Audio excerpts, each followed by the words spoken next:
বোঝার চেষ্টা করুন যে যার উপর আপনি বিশ্বাস করতে চলেছেন সে কি আদৌ আপনার বিশ্বাসের যোগ্য কি না। ভেবে দেখুন সেই ব্যক্তি ভবিষ্যতে গিয়ে আপনার বিশ্বাস ভাঙতে পারে কিনা। এটাও ভেবে দেখুন যে যাকে আপনি বিশ্বাস করতে চলেছেন তাকে আপনি বিশ্বাস করলে নিজের জীবনের উদ্দেশ্যে আপনি অগ্রসর হতে পারবেন কিনা। আর তার জন্য প্রয়োজন সঠিক সিদ্ধান্ত, পরখ করা, কোনটা উচিত কোনটা অনুচিত সেটা বোঝা। আর তাতে কিন্তু আপনি সন্দেহবাতিক হবেন না, তাতে আপনি আরো নিপুণ হয়ে উঠবেন। তাই যদি আপনি নিপুণ হয়ে উঠতে চান তাহলে বোঝার চেষ্টা করুন, পরখ করে দেখুন, কোনটা উচিত কোনটা অনুচিত বুঝুন। আর বিশ্বাস তখনই করুন যখন আপনি 100% নিশ্চিত হবেন যে সে বিশ্বাসের যোগ্য। আসুন আমার সাথে ভালোবেসে বলুন, রাধা রাধা। রাধা কখনো কখনো আমার জন্য বড়ই সুগন্ধি আতর নিয়ে আসে, পারিজাত ফুলের মালা নিয়ে আসে আমার প্রসাধন করবে বলে, এবং আমি পিষে নিতে হয়। তারপরে তার থেকে যে রস নিঃসৃত হয় সেই রস মনে রাখবেন আপনি হলেন সেই দুধ যাকে মন্থন সহ্য করতে হবে মাখন হয়ে ওঠার জন্য। মনে রাখবেন আপনি হলেন সেই ফুলের মতন যাদের পিষ্ট হতে হবে সুগন্ধি আতর হয়ে ওঠার জন্য, যাকে এই সংসার পছন্দ করে। কখনো কখনো জীবনে আপনার সাথে খারাপ শুধুমাত্র এই কারণে ঘটে যাতে আপনার শ্রেষ্ঠ রূপ এই সংসারের সামনে আসতে পারে। শুধুমাত্র কঠিন পরিস্থিতি এবং বিপদকে একটা সুযোগ হিসেবে দেখার চেষ্টা করুন। আপনার জন্য এই সংসার বদলে যাবে, সংসারকে দেখার দৃষ্টিভঙ্গি পাল্টে যাবে, আপনার ভাগ্য পাল্টে যাবে, আর এই মন প্রসন্ন হয়ে বলবে রাধা রাধা। পাশা নামক এই খেলাটি আপনারা নিশ্চয়ই খেলেছেন, না খেলে থাকলে দেখেছেন, আর যদি দেখেও না থাকেন তাহলে নিশ্চিত রূপে শুনেছেন। মহাভারতের এই মহাযুদ্ধ কোথাও না কোথাও এই পাশা নামক খেলার কারণে হয়েছিল। পাশার এই বিচিত্র খেলা, দান, এইসবের কারণে কেউ নিজের মাথায় রাজ মুকুট পরিধান করেছিলেন, আবার সেখানেই পরাজিত হওয়ার জন্য কাউকে বনবাসও ভোগ করতে হয়েছিল। কিন্তু এই খেলা সমাপ্ত হওয়ার পরে সমস্ত ঘুঁটি আর এই পাশার ছক একই পুটলিতে স্থান পেল। এটাই হলো আমাদের জীবন। এই সংসারে আমরা জয় পরাজয়ের বিষয়ে এতটাই ভাবি, এত চিন্তা করি যে এই জীবনের খেলার আনন্দটাই উপভোগ করতে পারি না। আর অবশেষে কি হয়? কেউ জয়ী হন, কেউ পরাজিত হন, কিন্তু দুজনেই একই স্থানে পৌঁছে যান। প্রত্যেক ব্যক্তি মৃত্যুর পরে একটি নির্দিষ্ট স্থানেই পৌঁছতে বাধ্য, কিন্তু ততক্ষণ এই জীবন, এই খেলা, তার আনন্দ উপভোগ করুন। এই সংসারে সেই ব্যক্তি শ্রেষ্ঠ স্থানে পৌঁছতে পেরেছেন যিনি এই সংসারকে প্রকাশ প্রদান করেছেন, যিনি কখনো জয় পরাজয় এ বিষয়ে ভাবেননি, শুধু এই জীবনের খেলার আনন্দ উপভোগ করেছেন। এটাই আপনিও করুন আর আমার সাথে ভালোবেসে বলুন রাধা রাধা। এই জীবন। দ্বিতীয় হলো আত্মবিশ্বাস। হেরে যাওয়া বস্তুও আবার জিতে নিতে পারবেন যদি আপনার নিজের আত্মবিশ্বাস থাকে, তাহলে আপনি কখনো পরাজিত হবেন না। এবং তৃতীয় হলো অহংকার। জয়লাভ করার পরেও কিন্তু এটা আপনাকে পরাজিত করতে পারে। সেই জন্য জীবনে সঙ্গবদ্ধ হন, আত্মবিশ্বাস রাখুন, কিন্তু কখনোই অহংকার করবেন না। এই অহংকার আপনার থেকে সবকিছু কেড়ে নিতে পারে। এই অহংকারের জন্যই মথুরাপতি কংস নিজের পতনের দিকে অগ্রসর হয়েছিলেন। এই অহংকারকে ত্যাগ করুন আর আমার সাথে ভালোবেসে বলুন রাধা রাধা। এই সংসারে সব থেকে বেশি কঠিন কাজ কোন হলো? তপস্যা করা, অর্থাৎ সবকিছু। কারণ যখন আপনি তপস্যা করেন তখন সেখানে আপনার ধৈর্য ভাঙার মতো কেউ থাকেন না, না কোনো বন্ধু, না কোনো আত্মীয়, না কোনো শত্রু, কেউ না। কিন্তু যখন আপনি এই সমাজে, এই পরিবারে থাকেন, কোনো না কোনো ব্যক্তি এসে আপনার ধৈর্যের বাঁধ ভেঙে দেওয়ার ক্ষমতা রাখেন। তারা আপনার ধৈর্যের বাঁধ ভেঙে দেয়, আর কখনো কখনো তারা অনিচ্ছাকৃতভাবেই সেটা করে থাকেন। কারণ তাদের মানসিকতা আপনার থেকে আলাদা, তাদের কর্ম আপনার থেকে আলাদা, তাদের দৃষ্টিভঙ্গি আপনার থেকে আলাদা, জীবন যাপন আপনার থেকে আলাদা। সেক্ষেত্রে আপনি ধৈর্যচ্যুত হন, প্রসন্নতা আপনার থেকে ছিনিয়ে নেওয়া হয়। সেই জন্য এই সংসারে, এই পরিবারের থেকেও ধৈর্য ধরে সামনে অগ্রসর হওয়া কোনো পর্বতের শিখরে গিয়ে তপস্যা করার থেকেও অনেক বেশি কঠিন। আর যে ব্যক্তি এই সমাজেই, এই পরিবারে, সেই সকল মানুষের মধ্যে থেকে গিয়েও ধৈর্য ধরে অগ্রসর হতে থাকেন, যারা এই কাজটা শিখে নিতে পারেন, তারাই কিন্তু জীবনে আনন্দ লাভ করতে পারেন। এই ধৈর্যই শেষে আপনার জীবনে প্রসন্নতা বহন করে আনবে। তাই ধৈর্য ধরে জীবনের পথে অগ্রসর হন আর আমার সাথে ভালোবেসে বলুন, রাধা রাধা। প্রত্যেক মানুষ নিজের জীবনে দুঃখ অনুভব করেন। প্রত্যেকের দুঃখ আলাদা হতে পারে। কারোর মনে এই দুঃখ থাকে যে সে তার বাবা মায়ের সব ইচ্ছে পূরণ করতে পারেননি। কেউ এটা ভেবে দুঃখ পান যে সে চিরকাল সদাচার করেছেন, সৎকর্ম করেছেন, কিন্তু তাও তাকে দুরাচারী বলে মনে করা হয়। কেউ এটা ভেবেও দুঃখ পান যে তার সামনে যে ব্যক্তি রয়েছেন তার চোখে তিনি শত্রু হয়ে উঠেছেন বা দুষ্ট হয়ে উঠেছেন, যেখানে তিনি হয়তো কোনো অনুচিত কাজই করেননি। এবার এই সমস্ত বিষয় নিয়ে ভেবে নিজের ব্যক্তিত্ব নিয়ে সন্দেহ প্রকাশ করবেন না। যদি নিজের ব্যক্তিত্ব নিয়ে কোনো সন্দেহ থেকে থাকে, তাহলে কর্ম সংক্রান্ত প্রশ্ন করুন যে আপনি যা করেছেন তাতে কি উচিত ছিল, কি অনুচিত ছিল। যেটা প্রয়োজন সেটা এটা বোঝার যে আপনার অন্তর্মন, আপনার বিবেক আপনাকে কি বলছে, আর আপনার অন্তর্মন আর আপনার বিবেক আপনাকে যেটা করতে বলবে শুধু সেটাই করুন। আর তারপরে এই সংসার কি বলবে, কি ভাববে সেসব নিয়ে ভাবতে যাবেন না। কারণ এই সংসার তো ঈশ্বরকেও প্রশ্ন করে থাকে, ঈশ্বরকেও দোষী মনে করে। কখনো কখনো যখন কোনো ঘটনা মানুষের ইচ্ছা অনুযায়ী ঘটে না, তখন মানুষ এটা বলে যে হে ঈশ্বর, আপনি আমার পাশে থাকলেন না, আপনি বড়ই কঠোর, এটা আপনার দোষ। যেখানে বেশিরভাগ সময় হয়তো সে নিজেই নিজের কর্মফল ভোগ করছে। আর কখনো কখনো ঈশ্বর হয়তো তার জন্য আরো ভালো কোনো পরিকল্পনা করে রেখেছেন, কিন্তু মানুষ সেটা বুঝতে পারে না। তাই দিনের শেষে যেটা প্রয়োজন সেটা হলো নিজের মনের কথা বুঝতে হবে। আপনার বিবেক কি বলছে শুধু সেটাই করুন আর সামনে এগোতে থাকুন। আমার সাথে ভালোবেসে বলুন, রাধা রাধা। পরিবর্তন, এটা হলো সৃষ্টির অমূল্য নিয়ম। এই সংসারে সবকিছু সময়ান্তরে পরিবর্তিত হয়, এই সময়ও পরিবর্তিত হয়। পরিবর্তন চিরকাল হয়ে এসেছে আর চিরকাল হতে থাকবে। কিন্তু এবার আমরা সেই পরিবর্তন কিভাবে লাভ করব যেটা আমাদের প্রয়োজন, যেটা আমরা চাই। আমরা জীবনে বিকাশ চাই। এই বিকাশ কিভাবে লাভ করতে পারি? এই প্রকৃতি কিন্তু আমাদের অত্যন্ত উত্তম উদাহরণ দিয়ে বুঝিয়েছে। একটি বিন্দুর উদাহরণ দিয়েছে যা ভবিষ্যতে একটা বিশাল নদীর আকার ধারণ করে। এটা কিভাবে হয়? মেঘ থেকে একটি বিন্দু ঝরে পড়ে সেই পর্বতের ওপর যেখানে হিম আছে। সেই হিমের সংস্পর্শে আসা মাত্র সেই বিন্দুর সাথে আরো বেশ কিছু বিন্দু যুক্ত হয়। তারপর তারা অগ্রসর হয়, আরো কিছু বিন্দু যুক্ত হয়, আস্তে আস্তে একটা ক্ষীণ ধারার রূপ ধারণ করে এবং সেটাই ভবিষ্যতে আরো এগোতে থাকে। অনেকটা যাওয়ার পর যখন অনেক সংখ্যক বিন্দু একসাথে যুক্ত হয়, তখন সেটা বিশাল নদীর আকার ধারণ করে। এবার আমরা মানুষ বলে আমাদের সাথে এই নিয়মের অন্যথা হয় তা নয়। আমরাও এই প্রকৃতির অংশ, আমাদের ক্ষেত্রেও একই নিয়ম প্রযোজ্য।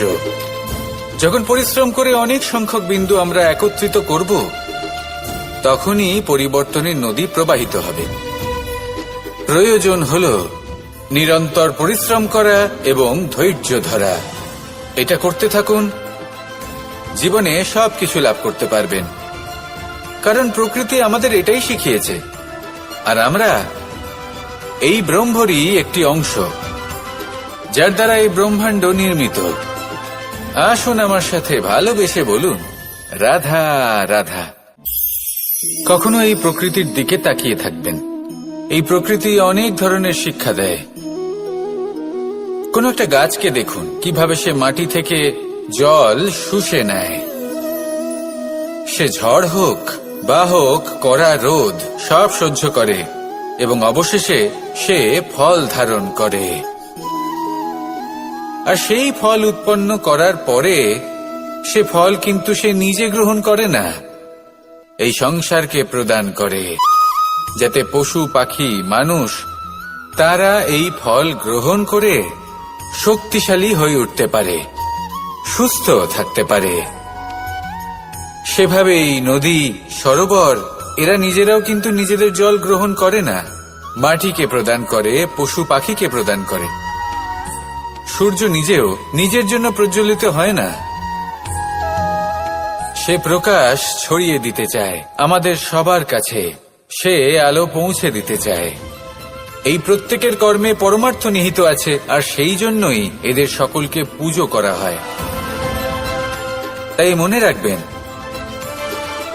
আপনার কাছে জীবন যাপনের অতিরিক্ত যা কিছুই আছে তা পরমার্থের জন্য।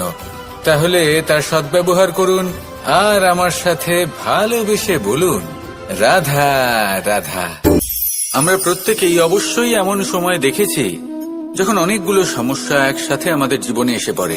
সমস্যা আমাদের প্রত্যেকের জীবনেই থাকে, আমরা তার সমাধান খুঁজতে চেষ্টা করি, কখনো সমাধান খুঁজে পাই, আবার কখনো যতই চেষ্টা করি না কেন কোনো সমাধান খুঁজেই পাই না। আর যখন এটা হয় তখন মানুষ অত্যন্ত বিচলিত হয়ে পড়েন। নিজের আত্মীয় স্বজন, নিজের বন্ধু বা সংসার এদের ওপরে এই দোষ চাপিয়ে দেন যে এদের জন্যই এই সমস্যা এসেছে। এবার যদি আমি আপনাকে কোনো পরামর্শ দিই তাহলে এটাই বলবো যে দৃষ্টিভঙ্গি পাল্টে দেখুন। এই দৃশ্যতা আপনার দৃষ্টিভঙ্গির, আপনার মনের। কিভাবে বোঝাচ্ছি? যখন আমাদের মন শক্ত থাকে তখন কঠিন থেকে কঠিনতর পরিস্থিতিও আমাদের জীবনে খুব বেশি হলে প্রতিস্পর্ধা হয়ে থেকে যায়। সেখানে যদি আমাদের মন দুর্বল থাকে তখন অল্প কঠিন পরিস্থিতিও আমাদের কাছে খুব বড় সমস্যা হয়ে যায়, তাই না? একটা শক্ত মন কঠিন পরিস্থিতিকে প্রতিস্পর্ধা হিসেবে দেখে আর তার মধ্যেও একটা সুযোগ খুঁজে নেয়। আমাদের শুধু এটাই করতে হবে। এই সংসারে অন্য কাউকে দোষী মনে করলে আপনার সমস্যা দূর হয়ে যাবে না। সেই জন্য এই সংসারকে দোষ দেওয়ার বদলে এই সমস্যার মূলে চলে যান, সেটাকে বুঝুন, নিজের এই মনকে শক্ত করে তুলুন। যদি আপনার মন শক্তিশালী হয় তাহলে এই সংসারে অনেক বড় বড় কঠিন থেকে কঠিনতর পরিস্থিতিও যদি আসে, আপনার জীবনে যতই বড় বড় সমস্যা আসুক না কেন আপনার লক্ষ্য লাভে বাধা দিতে পারবে না। আসুন আমার সাথে ভালোবেসে বলুন, রাধা রাধা। আমরা সবাই পাথর দেখেছি, পর্বতও দেখেছি, শুকনো পাতাও দেখেছি, শ্যামল বনানীও দেখেছি। কখনো ভেবেছেন পাথরে মাটিতে পরিণত হয় এবং পূর্ণরূপে নিজের অস্তিত্ব হারিয়ে ফেলে? এটাই পাতার সাথেও হয়। এই পাতা যতক্ষণ গাছের ডালের সাথে যুক্ত ততক্ষণ তার অস্তিত্ব থাকে। যখনই ডাল থেকে বিচ্ছিন্ন হয় সেও নিজের অস্তিত্ব হারিয়ে ফেলে। আর এটাই আমাদের সাথেও হয়। যতক্ষণ আমরা নিজেদের আপনজনের সাথে যুক্ত থাকি আমাদের অস্তিত্ব বজায় থাকে। যখন আপনজনদের সাথে সম্পর্ক ছিন্ন করি তখন আমরাও আমাদের অস্তিত্ব হারিয়ে ফেলি।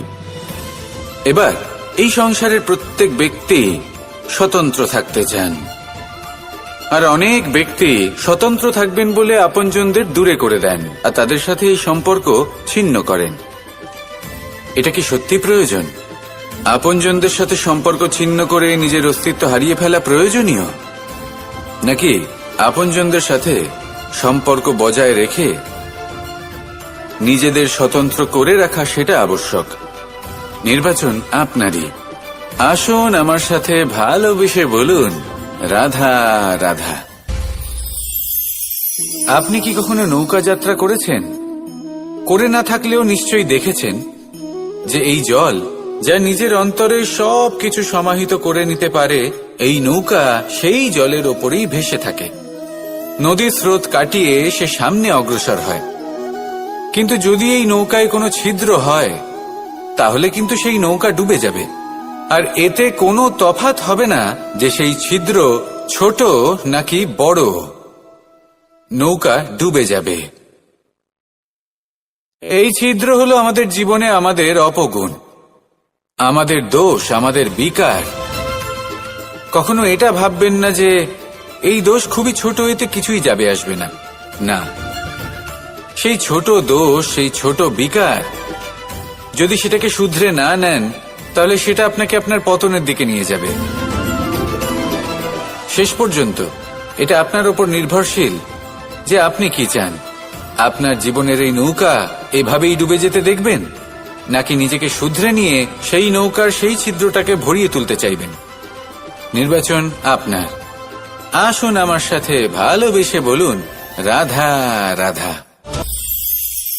জল, জল এই পৃথিবীতে বেঁচে থাকার জন্য আবশ্যক তো বটেই, কিন্তু এই জল আমাদের একটা অত্যন্ত গুরুত্বপূর্ণ শিক্ষা প্রদান করে।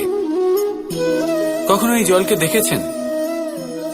যে পরিস্থিতিতেই এই জল প্রবাহিত হোক না কেন, এর উপর যা কিছুই প্রভাব থাকুক না কেন, এর পথে যতই বাধা আসুক না কেন, তার মধ্যে থেকে ও নিজের পথ ঠিক বের করে নেয়, কিন্তু নিজের প্রবাহ থামতে দেয় না, ক্রমাগত অগ্রসর হতে থাকে। সেরকমই একটা শিক্ষা যেটা আমরা জল থেকে পেয়ে থাকি তা হলো এটা, আমরা যখন জলের দিকে তাকাই তখন আমরা নিজের প্রতিবিম্ব দেখি, স্পষ্টভাবে দেখতে পাই, কিন্তু তখনই দেখতে পাই যখন এই জল শান্ত থাকে, স্থির থাকে। যদি এই জল অশান্ত হয়ে থাকে, স্থির না হয়, তাহলে আমরা এতে নিজের প্রতিবিম্ব দেখতে পাই না। এটাই আমাদের মনের সাথেও হয়ে থাকে। যখনই জীবনে কোনো সংকট আসে, যদি আমরা শান্ত মনে, স্থির মনে সিদ্ধান্ত নিই, তাহলে সেটা এমন একটা শীতল সিদ্ধান্ত হবে যেটা আমাদের ভবিষ্যৎকে একটা শ্রেষ্ঠ স্থানে নিয়ে যাবে। যদি এই মন অশান্ত হয়, বিচলিত হয়, পীড়িত হয়, দুঃখিত হয়ে থাকে, রুষ্ট হয়ে থাকে, তাহলে অনেক সময় আমরা এমন সিদ্ধান্ত নিই যেটা আমাদের জন্য অনুচিত প্রমাণিত হয়। যখন আপনি ক্রুদ্ধ ছিলেন বা দুঃখের বশে ছিলেন, তখন অনেক সময় হয়তো এমন সিদ্ধান্ত নিয়েছেন যেটার জন্য ভবিষ্যতে আপনি অনুশোচনা করেছেন। এবার দেখুন, এই আবেগগুলো থেকে আমরা পালাতে পারবো না, কিন্তু এই আবেগগুলো আপনার উপর কতটা প্রভাব ফেলবে সেটা আমরা অবশ্যই ঠিক করতে পারি। এই মনকে আমরা নিয়ন্ত্রণ করতে পারি। এটাই করুন, চিন্তা করুন, এই মনকে শান্ত রাখুন, স্থির হতে চেষ্টা করুন, আর তারপরে সিদ্ধান্ত নিন। আসুন আমার সাথে ভালোবেসে বলুন, রাধা রাধা। এই সংসারে ভৌতিক বস্তুরও নিয়তি আছে। যারাই এই সংসারে আসে বা উৎপন্ন হয়, তারা কিছুমাত্র সময় পর্যন্তই এখানে থাকতে পারে, আর তারপরে সেও লুপ্ত হয়ে যায়, অর্থাৎ সে নিজেও এই পঞ্চমহাভূতে সমাহিত হয়ে যায়। আমাদের সাথেও ঠিক এটাই হয়। সেই জন্যই ঈশ্বর দ্বারা প্রদত্ত এই উপহারের বিষয়ে ভাবুন, এই জীবনের বিষয়ে ভাবুন। ঠিক যেমন বিশ্বাস ভঙ্গ হলে কোনো ব্যক্তি আমাদের কাছে অপরিচিত হয়ে যান, ঠিক সেরকমই শেষ নিঃশ্বাস ত্যাগের পর এই শরীরও আমাদের কাছে পরই হয়ে যায়।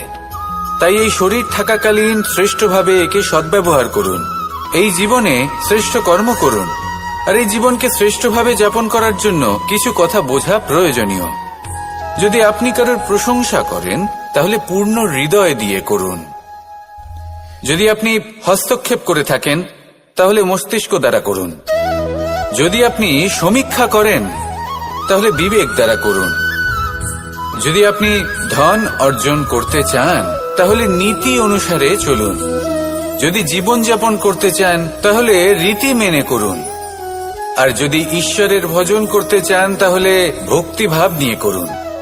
শুধু এই কথা মনে রাখবেন যে আপনার এই জীবন কিন্তু অনিশ্চিত কাল পর্যন্তই আছে।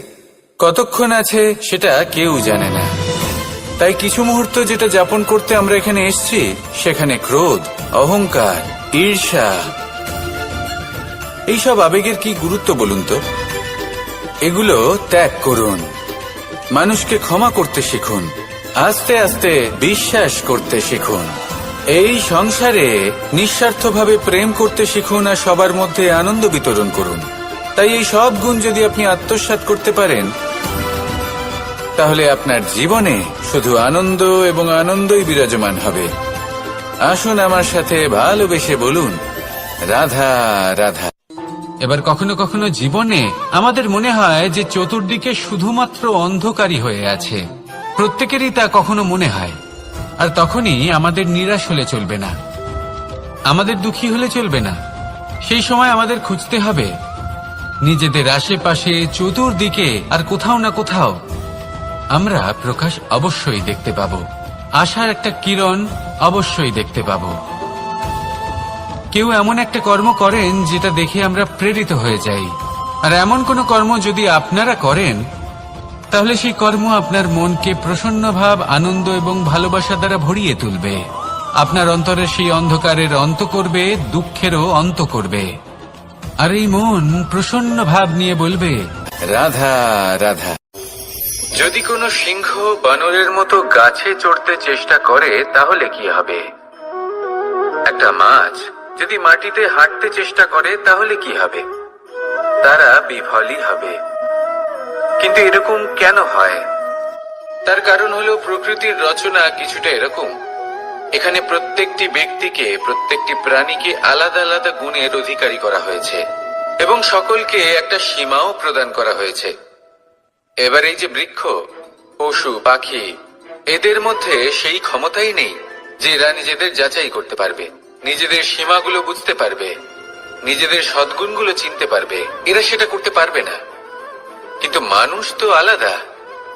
মানুষের কাছে সেই বিশেষ শক্তি আছে যে তারা পূর্ণরূপে নিজেদের যাচাই করতে পারবে, নিজেকে পূর্ণরূপে বুঝতে পারবে, নিজের দোষ, নিজের অপগুণ, নিজের সদ্গুণ, নিজেদের সীমাগুলো তারা বুঝতে পারবে। আর এটা অত্যন্ত গুরুত্বপূর্ণ। কথায় আছে যে যদি সাফল্য লাভ করতে হয় তাহলে নিজেকে যাচাই করে নিতে হবে। তাই নিজেকে যাচাই করুন, নিজের সাথে পরিচিত হয়ে যান এবং জীবনে কর্ম করতে থাকুন। সাফল্যের শিখরে অবশ্যই পৌঁছে যাবেন। আর ওখানে যদি যান তাহলে এই মন প্রসন্ন হয়ে অবশ্যই বলবে, রাধা রাধা। বনের মধ্যে যদি আপনি কোনো বিষাক্ত সাপ দেখেন তাহলে কি করবেন? আপনি তখনই তার থেকে দূরে পালাতে চেষ্টা করবেন। আর এটা কেন করবেন? নিজের রক্ষার্থে। এই কথা আমি নয় মেনে নিলাম, কিন্তু নিজের জীবনে এটা করেন না কেন? আপনি যেখানেই যান, যে স্থানেই যান না কেন, প্রত্যেক সময়, প্রত্যেক মুহূর্তে এমন বিষাক্ত সাপ আপনি অবশ্যই খুঁজে পাবেন। আর সেই সাপ নয় যাদের আপনি বনে খুঁজে পাবেন, এরা হলো সেই সাপ যা আপনাকে পাপ করতে বাধ্য করবে।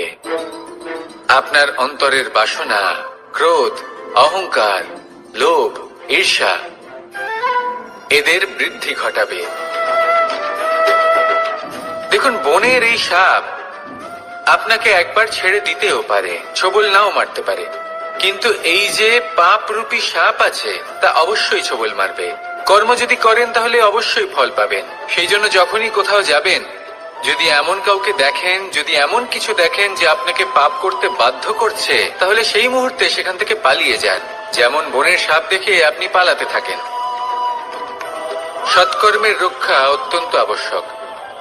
আসুন আর আমার সাথে ভালোবেসে বলুন, রাধা রাধা। মনুষ্য জীবনের সব থেকে বেশি গুরুত্বপূর্ণ বিষয় হল মনের একাগ্রতা। এই সংসারের যে কটি মহান কার্য সম্পাদন হয়েছে তা হল মনের এই একাগ্রতার একমাত্র ফল। আপনি অবশ্যই দেখে থাকবেন, অনেক ছোট বড় নদী যা বয়ে চলে তাদের সামনে একটা বাঁধ নির্মাণ করা হয় সেই সব নদীর জল সঞ্চয় করতে। বাঁধ হয়ে গেলে প্রয়োজন মতো বা মনের ইচ্ছে মতো তাকে ব্যবহার করা সম্ভব। এবার এটাই আমাদের মনের সাথেও সম্ভব। আমাদের মনের একাগ্রতা আজকের দিনে দাঁড়িয়ে বিভিন্ন ধরনের বিকার, ক্রীড়া এবং ভোগের মধ্যে ভাগ হয়ে গেছে। একে একত্রিত করতে হবে, একটা বাঁধ নির্মাণ করতে হবে।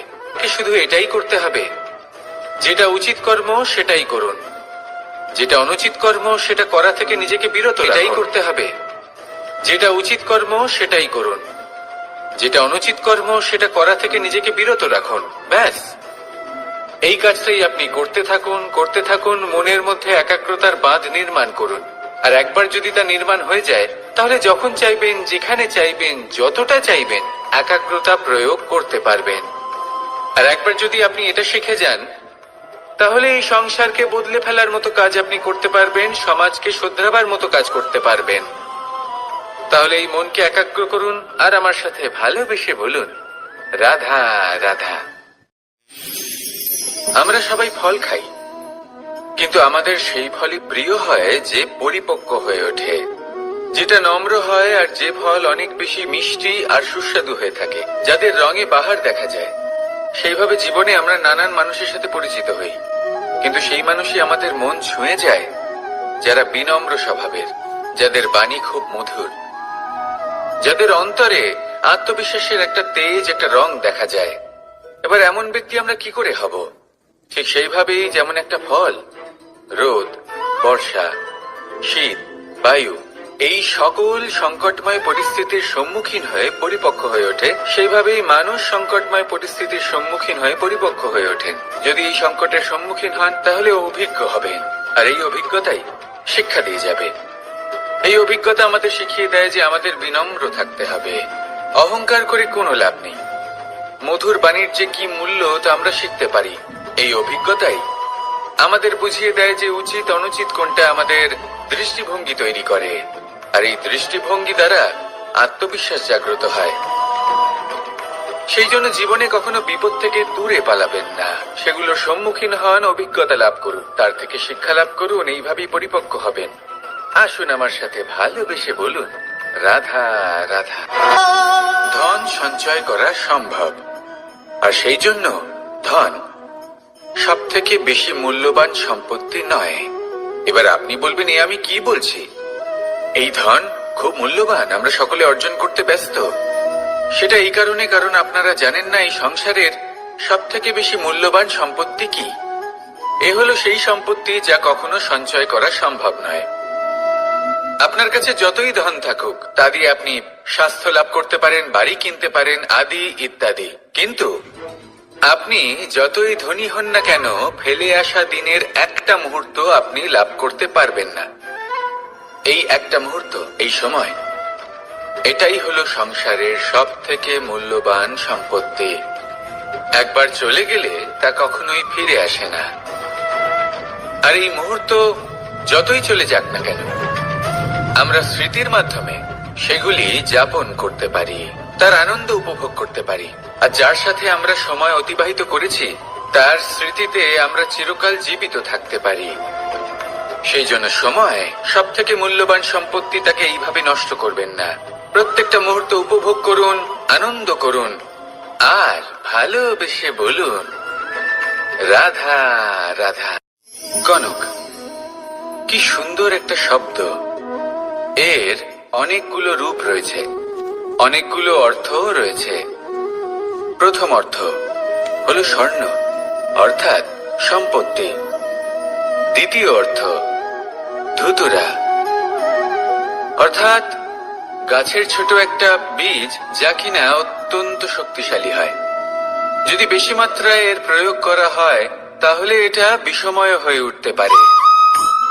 এই হলো সেই ধুতুরা যার প্রয়োগ মহাদেবের পুজোতে করা হয়।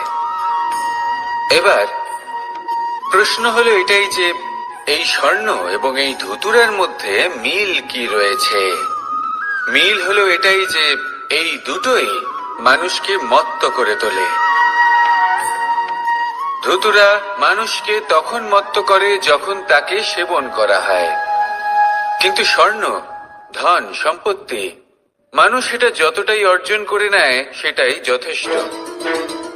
এই স্বর্ণ মানুষের ভাবনা চিন্তা করার ক্ষমতাকে বশ করে ফেলে। মানুষ সম্পত্তির লোভে মত্ত হয়ে ওঠে, কারণ যে যত চমৎকারী, যতটা অমূল্য হয়, তাকে সামলানো কিন্তু ততটাই কঠিন, তাই না? তাই মনে রাখবেন, ধন, স্বর্ণ, সম্পত্তি এগুলো ধুতুরার থেকেও অনেক বেশি বিষাক্ত হতে পারে। তাই এর ওপর আত্মসংযমের একটা কবচ পরিয়ে রাখবেন এবং বিবেকের শক্তির সাথে এগুলো প্রয়োগ করুন, তবেই কল্যাণ হবে। আসুন আমার সাথে ভালোবেসে বলুন, রাধা রাধা। রোগ যদি এসে থাকে তাহলে তার ওষুধও অবশ্যই আসে। সমস্যা যদি আসে তাহলে সেই সমস্যার সমাধানও নিজে থেকেই আমাদের কাছে চলেই আসে। এই সংসার, এই জীবনের শুধুমাত্র একটাই নিয়ম আছে, আর তা হলো এটাই, এই সংসার হলো একটা চক্রের মতো। এতে শাশ্বত বলে কিছু নেই, নিত্য বলে কিছু নেই, আর যা কিছুই রয়েছে সব বদলাতে চলেছে। যদি আপনার জীবনে দুঃখ থাকে, সমস্যা থাকে, যদি আপনি বিপদ দ্বারা আচ্ছন্ন, তাহলে মনে রাখবেন সবকিছু বদলে যেতে চলেছে। দুঃখের সময় কাঁদবেন না, মনকে আরো দুঃখী করে তুলবেন না, কারণ এখানে যা কিছুই এসেছে তা যাওয়ার জন্যই এসেছে। তাহলে এত চিন্তা কিসের? আনন্দ সহকারে জীবন যাপন করুন, আর আমার সাথে ভালোবেসে বলুন, রাধা রাধা। মানুষের জীবনে তিনটি গুণ অত্যন্ত প্রয়োজনীয়: শ্রদ্ধা, বিনম্রতা, যোগ্যতা। যদি জ্ঞান লাভ করতে চান তাহলে শ্রদ্ধার প্রয়োজন, যদি মান লাভ করতে চান তাহলে স্বভাবে বিনম্র হওয়া প্রয়োজন, আর যদি মনোবাঞ্ছিত স্থান লাভ করতে চান তাহলে যোগ্যতার প্রয়োজন। বিষয়টা সহজ। শ্রদ্ধা আপনাকে জ্ঞান দেবে, নম্রতা আপনাকে মান, আর যোগ্যতা উচিত স্থান দেবে। কিন্তু যদি আপনি এই তিনটি গুণ সম্মিলিত করেন তাহলে এমন কিছু লাভ করবেন যা এই সব কিছুর থেকে অনেক ঊর্ধ্বে। সম্মান। আর এ হলো সেই সম্মান যা প্রত্যেক মানুষের নিজের জীবনে লাভ করতে চেষ্টা করা উচিত, কারণ এই হলো সেই সম্মান যার কারণে আপনি চলে যাওয়ার পরেও এই সংসার আপনাকে ভালোবাসবে আর মনে রাখবে। আসুন আমার সাথে ভালোবেসে বলুন, রাধা রাধা। জীবনে গতি অত্যন্ত গুরুত্বপূর্ণ, মতিও হলো গুরুত্বপূর্ণ, এবং তার থেকেও বেশি গুরুত্বপূর্ণ হলো সঙ্গতি। একটা জলের ফোঁটা, তার মধ্যে গতি থাকে, প্রকৃতির মধ্যে তা লাভ করার ইচ্ছে নিহিত থাকে, কিন্তু এই যে সঙ্গতি তা নির্ধারিত করে যে এই জলের ফোঁটা ঝিনুকের মুখে পড়ে মুক্ততে পরিণত হবে নাকি বিষাক্ত সাপের মুখে পড়ে বিষে পরিণত হবে। এবার দেখুন, এই জঞ্জাল স্বর্ণকারের দোকানের সামনেও থাকে এবং জঞ্জাল একজন ব্যবসাদারের দোকানেও থাকে, কিন্তু জঞ্জাল যা স্বর্ণকারের দোকানে থাকে তা ব্যবসাদারের দোকানের জঞ্জালের থেকে অনেক বেশি মূল্যবান, কারণ তার মধ্যে সোনার কণার সঙ্গতি থাকে। সেই জন্য জীবনে সঙ্গতির উপর বিশেষ গুরুত্ব দেবেন। যেমন সঙ্গতি তেমনই আপনি হবেন। আসুন আমার সাথে ভালোবেসে বলুন, রাধা রাধা। প্রত্যেক প্রাণী ভালোভাবে জীবন যাপন করতে চান, এটা তাদের স্বভাবে আছে এবং ভাবাটা অনুচিত নয়। কিন্তু একটা ভালো জীবনের গুরুত্বপূর্ণ অংশ কোনটা? বসবাসের স্থান, সেই স্থান যেখানে আমরা জীবন অতিবাহিত করি। এবার মানুষ ভাবতে পারেন যে একটা ভালো বাসস্থানের অর্থ কি? সেই স্থান যেখানে সহজে জল পাওয়া যায়, যেখানে শুদ্ধ বায়ু পাওয়া যায়, যেখানে আনাজ উৎপন্ন হয়।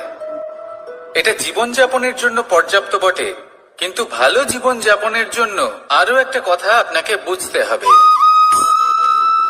সাধু, জ্ঞানী, পণ্ডিত ব্যক্তি, এই সকল মহাপুরুষ, এনাদের যে বাসস্থান তা অত্যন্ত বিশেষ হয়। এখানে এক ধরনের বিশেষ ইতিবাচক শক্তি থাকে, এমন একটা স্থান যেখানে দেবতারাও বিচরণ করেন। জীবন আমরা সবাই যাপন করি, কিন্তু জীবনের উদ্দেশ্য শুধুমাত্র জীবন যাপন করা নয়।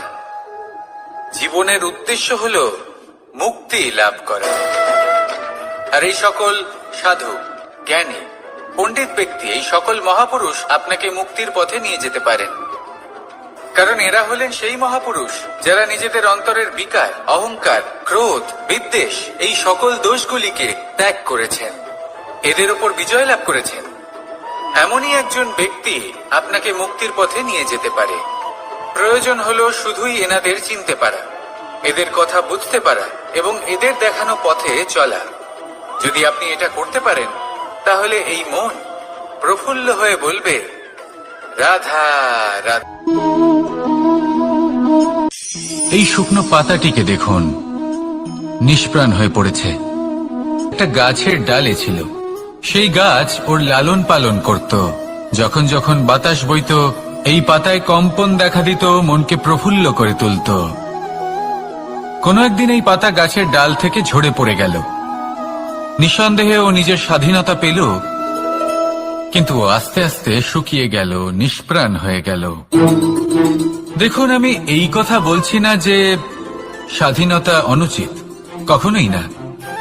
কিন্তু যে কোনো পরিস্থিতিতে স্বাধীন হতে চাওয়া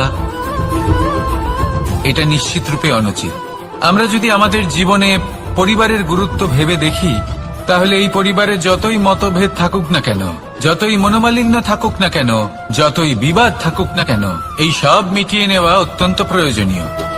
সেই সবকিছু সমাপ্ত করা অত্যন্ত প্রয়োজনীয়।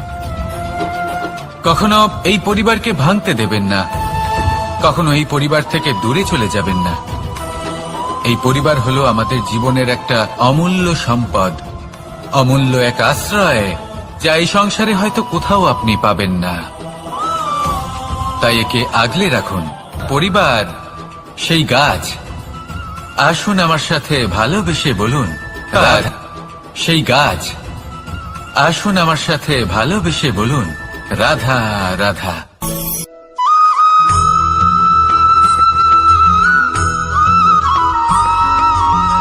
রাজ্য, শাসন, সাম্রাজ্য, সংস্থাপনা, এগুলিকে সফল কখন বলা যেতে পারে?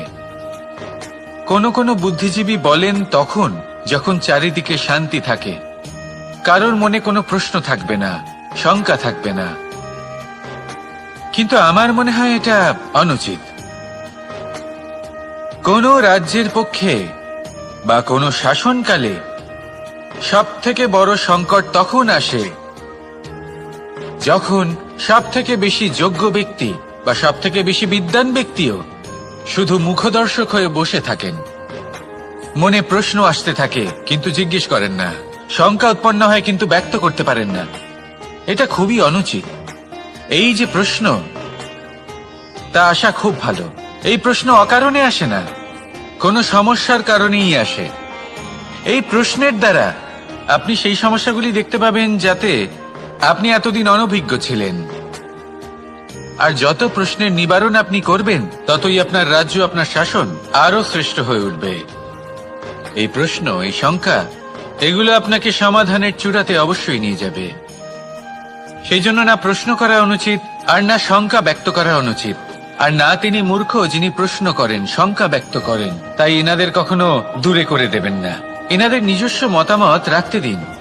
যখন সবাই মিলে একমত হবেন, তখন নিশ্চিত রূপে বলা যায় যে এই রাজ্য, এই শাসন, এই সংস্থাপনা সাফল্যের শিখরে রয়েছে। তাহলে আসুন আর আমার সাথে ভালোবেসে বলুন, রাধা রাধা।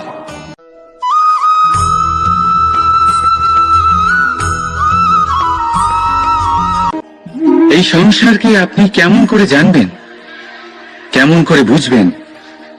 এবার আপনার উত্তর বড়ই সহজ হবে, সংসারকে নিজে চোখে দেখে। এটা অবশ্যই উচিত। এবারে দেখুন না, আমরা নিজে চোখে এই সংসারকে দেখি, একে চিনি, তারপরে আমরা বুঝতে পারি।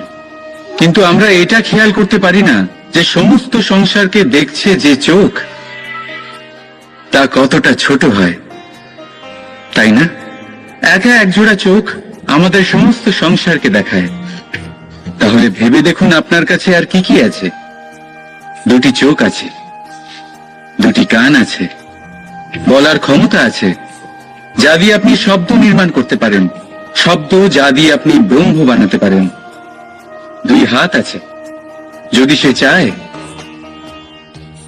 তাহলে পাতাল খুঁড়ে সে জল নিয়ে আসতে পারে। দুটি পা আছে, যদি সে চায় তাহলে সংসারে যত বড়ই পর্বত হোক না কেন তাকে পার করতে পারে। একটা হৃদয় আছে যে প্রেমের বন্ধনে সবাইকে বেঁধে রাখে। একটা মন আছে যে প্রকাশের থেকেও বেশি তীব্র গতিতে চলে।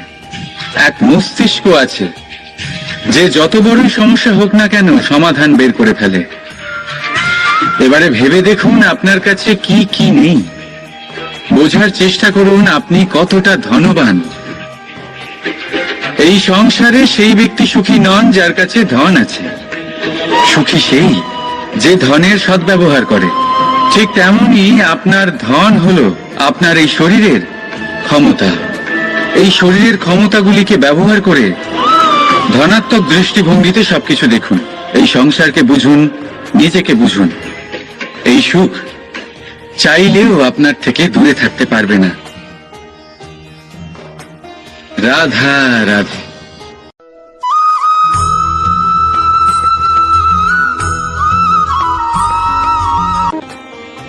যখনই আমরা কথা বলি জলরাশির বিষয়ে, যখন আমরা তুলনা করি, তখন আমাদের খুব ভালো লাগে মিষ্টি সরোবর, পুকুর, নদী। আর আমরা অপেক্ষা করে থাকি সাগরের জন্য, সমুদ্রের জন্য। কেন করি? কারণ এই সাগর, এই সমুদ্র, এ হলো অত্যন্ত বিশাল আর ভয়ানক। এর জলও কিন্তু নোনতা, যা আমরা পান করতে পারি না। কখনো ভেবে দেখেছেন এই সমুদ্রের অন্তরে এই নোনতা জল, এই নোনতা ভাব, এটা আসে কোত্থেকে? এই যে সমুদ্র, যে প্রবাহমান নদীর থেকে যে খনিজ নির্গত হয়, তার ভান্ডার হলো এটা। সেই খনিজকে নিজের অন্তরে গ্রহণ করে, সেই নোনতা ভাব নিজের মধ্যে সমাহিত করে, আর তারপর সেই নোনতা জল বাষ্পে পরিণত হয়ে ওপরে উঠে যায়, যা মেঘ হয়ে আপনার ওপর মিষ্টি বৃষ্টি হয়ে ঝরে পড়ে। এ হলো সমুদ্রের ত্যাগ, যার জন্য আপনি মিষ্টি জল পান করতে পারছেন, সে নদী থেকেই হোক বা সরোবর থেকে। সেই জন্যই হয়তো সাগর হলো এত মহান। হয়তো সেই জন্যই রত্ন সাগরে পাওয়া যায়। তাই মনে রাখবেন, ক্ষমতা তারই হয় যে ত্যাগ করতে জানে, কোনো বিষকে নিজের মধ্যে ধারণ করে নিতে জানে। তাহলে আপনিও এটাই করুন, এতটাই শক্তিশালী হয়ে উঠুন, আর আমার সাথে ভালোবেসে বলুন রাধা রাধা।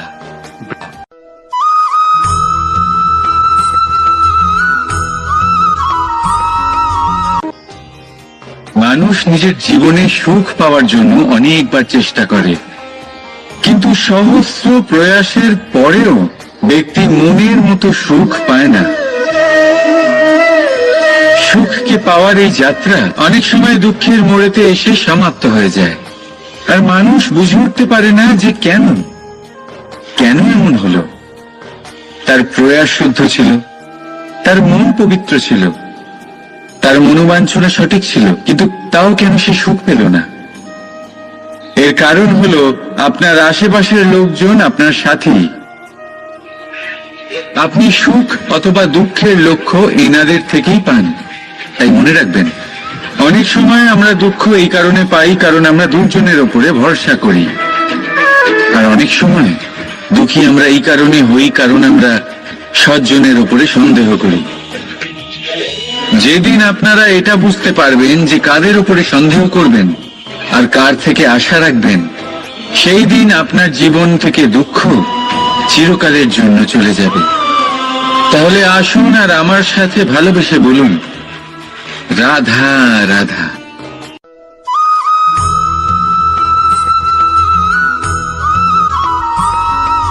প্রকৃতি, নিয়তি কখনোই কারোর সাথে পক্ষপাত করে না। প্রত্যেককে জীবনদান দেয়, সমান সুযোগ প্রদান করে। এটা সেই ব্যক্তির উপরে নির্ভর করে যে সে কিভাবে তার থেকে লাভবান হয়ে উঠবে। তার নির্বাচনের উপর নির্ভর করে, তার দৃষ্টিভঙ্গির উপর নির্ভর করে, নির্ভর করে যে সে কতটা ধনাত্মক বা কতটা নেতিবাচক। দুই ধরনের মানুষ হন। এমন কিছু মানুষ হন যারা প্রত্যেক পরিস্থিতি, প্রত্যেক সমস্যা এবং বিপদে সুযোগ খুঁজে বের করেন। আর কিছু এমন মানুষ রয়েছেন যারা যে কোনো সুযোগে কোথাও না কোথাও থেকে একটা সমস্যা খুঁজে বের করেন। এবার আপনি কি চান? আপনি সুযোগ চান, তাহলে সুযোগ পাবেন। আপনি সমস্যা পেতে চান, সমস্যা তো আপনি চাইলেই খুঁজে পাবেন। চয়ন আপনারই, যে আপনি কতটা ধনাত্মক থাকতে চান, কতটা নেতিবাচক থাকতে চান। ধনাত্মক থাকুন, জীবনে সব কিছু সম্ভব হবে। আসুন আর আমার সাথে ভালোবেসে বলুন, রাধা রাধা।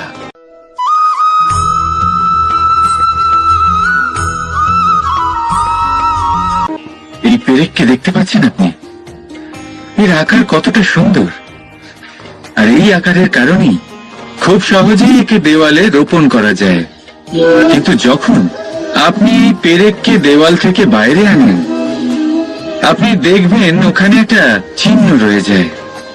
ঠিক এমনই হলো আমাদের মুখ থেকে বের করা কড়া শব্দ। যখনই আমাদের মুখ থেকে এই কটাক্ষ বেরোয়, তখন তা কোনো ব্যক্তির মনকে আঘাত করে। আর তারপরে আপনি যতই তার কাছে ক্ষমা চান না কেন, কিন্তু তাও তার সেই ঘা পূরণ হয় না। আপনার বলা সেই কথা, সেই কঠোর চিহ্ন ওই ব্যক্তির মনের দেওয়ালে খোদাই হয়ে থাকে। সেই জন্য আমি সবসময় বলি, এই শব্দের শক্তিকে আপনারা বুঝুন, এর মাহাত্ম্যকে বুঝুন। এই শব্দ ব্রহ্ম। কারণ যেভাবে আপনাকে এই শব্দ বিজয়ী করে তোলে, সেইভাবেই এই শব্দ আপনার ব্যাকুলতার কারণে, আপনার বাচনভঙ্গির কারণে, আপনার অতি উৎসাহের কারণে আপনাকে বিপরীত প্রহারও করতে পারে, যতই আপনার মন সুন্দর ও মধুর হোক না কেন।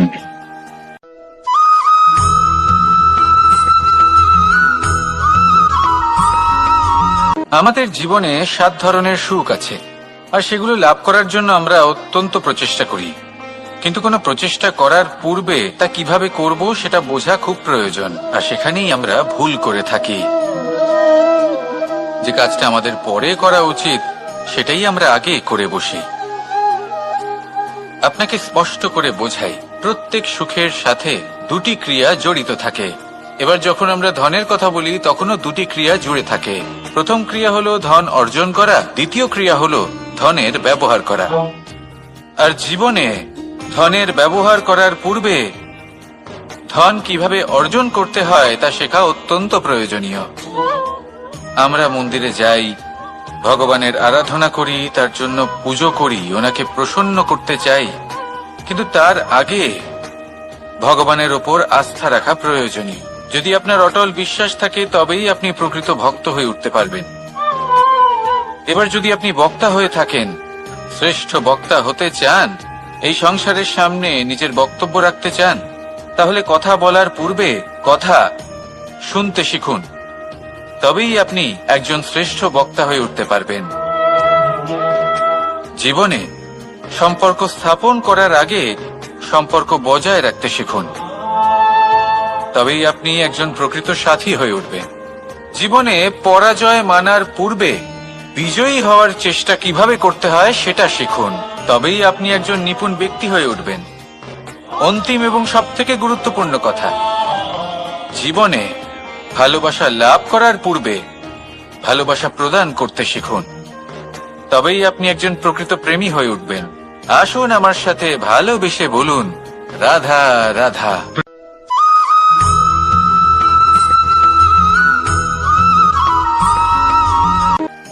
মানুষের শরীরের বিভিন্ন অঙ্গ দ্বারা ভিন্ন ভিন্ন প্রকারের কাজ করা হয়, আর সেই জন্য মানুষ নিজের শরীরের যত্ন করে, তার খেয়াল রাখে, নিজের শরীরকে সুস্থ রাখে, স্বচ্ছ রাখে, বস্ত্র পরিধান করে, আর কোথাও আঘাত লাগলে ক্ষতস্থান ঢেকে ফেলে।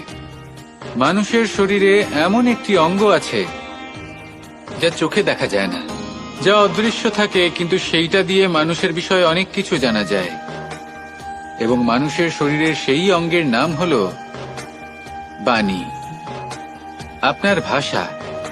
আপনি যেভাবে কথা বলেন, যার সাথে কথা বলেন, আপনি যেভাবে শব্দ চয়ন করেন, তার দ্বারা আপনার বিষয়ে অনেক কিছু বোঝা যায়, আপনার ব্যক্তিত্বের বিষয়ে অনেক কিছু বোঝা যায়। সেই জন্য সবসময় কিছু বলার আগে একটু ভেবে নিন, নিজের কথার ওপর একটু নিয়ন্ত্রণ রাখুন। আমার কথা শুনুন, এই হৃদয়কে শুদ্ধ করে তুলুন।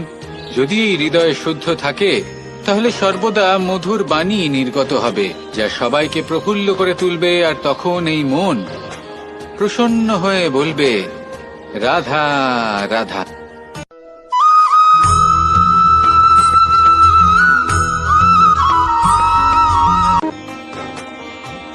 কেউ আমাকে মাখন চোর বলেন, কেউ বা আমাকে মুরলী মনোহর বলেন, কেউ আমাকে যুদ্ধ বিমুখ বলেন, কেউ বা আমাকে সুদর্শনধারী বলেন, কিন্তু আমি আসলে কে? আসুন, আজ আমি আপনাকে আমার আসল পরিচয় জানাবো। বাড়িতে সুস্বাদু মাখন থাকা সত্ত্বেও গোপীদের কাছে সুমধুর ভালোবাসাপূর্ণ বকুনি খাওয়া যে ভালোবাসে, সেই হলো কৃষ্ণ। আঙুলে সুদর্শন চক্র থাকা সত্ত্বেও যে রথের লাগাম ধরে থাকবে সেই সিদ্ধান্ত নিয়েছে, সেই হলো কৃষ্ণ। দ্বারকার মতো অনন্য রাজমহল থাকা সত্ত্বেও সুদামার মতো সখা যার অত্যন্ত প্রিয়, সেই হলো কৃষ্ণ। যদি আপনার মনে প্রেম থাকে, আপনি প্রেম বিতরণ করেন, সবাইকে ভালোবাসেন এবং ভালোবাসা রক্ষার খাতিরে শস্ত্র হাতে নিতেও আপনি সক্ষম থাকেন, তাহলে আপনি হলেন কৃষ্ণ। আসুন আমার সাথে ভালোবেসে বলুন, রাধা রাধা।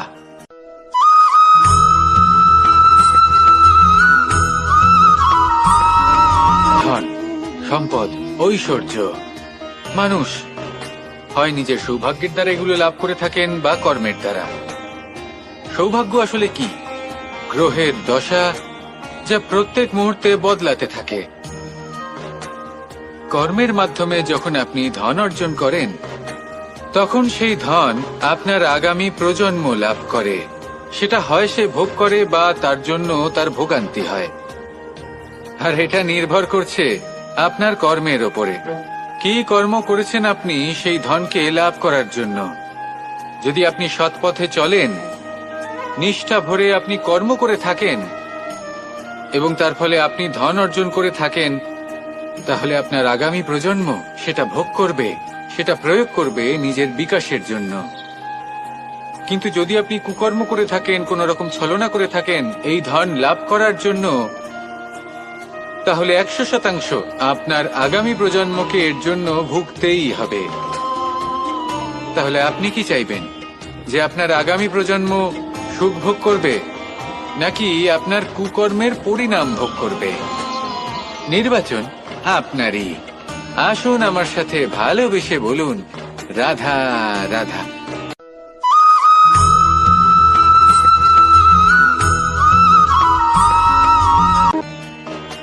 এমন অনেক মানুষ আছেন যারা আমাকে ভগবানের পরিভাষা জানতে চান, যে ভগবান আসলে কি, তিনি কেমন। এবার দেখুন, ভগবান হোক বা আপনার স্বপ্ন হোক বা আপনার লক্ষ্য হোক না কেন, সেই লক্ষ্য তখনই পূর্ণ হয়, তখনই তাকে লাভ করা সম্ভব, যখন আপনার দৃষ্টিভঙ্গি মঙ্গলময় হয়। যখন আপনি নিজে মনে করবেন যে আমি যেটা পেতে চাইছি তা শুভ। উদাহরণস্বরূপ, কোনো পাখিকে দেখুন, সে গাছের ডালে বসে এবং সেখানেই বিশ্রাম করে, কিন্তু পড়ে না। কেন?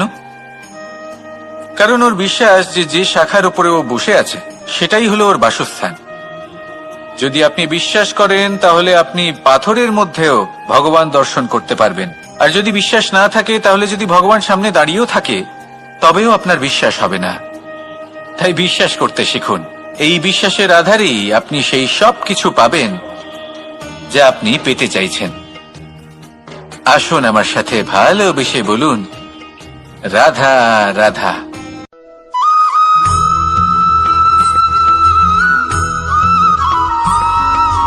মাতা পিতার মনে সবসময় এই বাসনা বাস করে যে ওনাদের সন্তানের যেন মঙ্গল হয়। নিজের সন্তানকে সেই সবকিছু দেবার সবসময় চেষ্টা করতে থাকেন যেগুলো তারা নিজেরা নিজেদের জীবনে কখনো পেতে পারেননি। এবং এই প্রক্রিয়ায় সব থেকে গুরুত্বপূর্ণ বিষয়টি ভুলে যান, নিজের সন্তানকে সেই জিনিস দেওয়া যেটা উনি সব থেকে আগে পেয়েছেন। আমি ধনের কথা বলছি না, আমি বলতে চাইছি নিজের অভিজ্ঞতা দ্বারা ওনারা যে মানসিক স্থিতি লাভ করেছেন, ওনারা যে মর্যাদা লাভ করেছেন, যে শিক্ষা ওনারা লাভ করেছেন, সবার আগে নিজের সন্তানকে সেটা দেওয়া প্রয়োজন। সেটা যদি নিজের সন্তানকে দিতে পারেন, তাহলে এই সন্তান জীবনে তার পথে এগোতেও পারবে, ধন অর্জনও করতে পারবে এবং শক্তিশালী অনুভবও করতে পারবে। সেই জন্য সন্তানকে সবার আগে সেটা দান করুন যেটা সব থেকে বেশি মূল্যবান। সেটা দিন যেটা আপনি সবার আগে লাভ করেছেন। আসুন আমার সাথে ভালোবেসে বলুন, রাধা রাধা। কখনো কখনো আমরা খুব ব্যথিত হয়ে পড়ি। আমরা নিজেদের পরিবারের জন্য এত কিছু করি আর তারা আমাদের দেখলেই ভয়ভীত হয়ে পড়ে, আমাদের দেখলে বিরক্ত হয়। কখনো নিজেদের সন্তানকে বিকাশের পথে অগ্রসর করার জন্য আমরা তাদের উপর একটু জোর দিই যাতে তারা পরিশ্রম করে, কিন্তু সেই সন্তান আমাদের উপর বিরক্ত হয়ে পড়ে।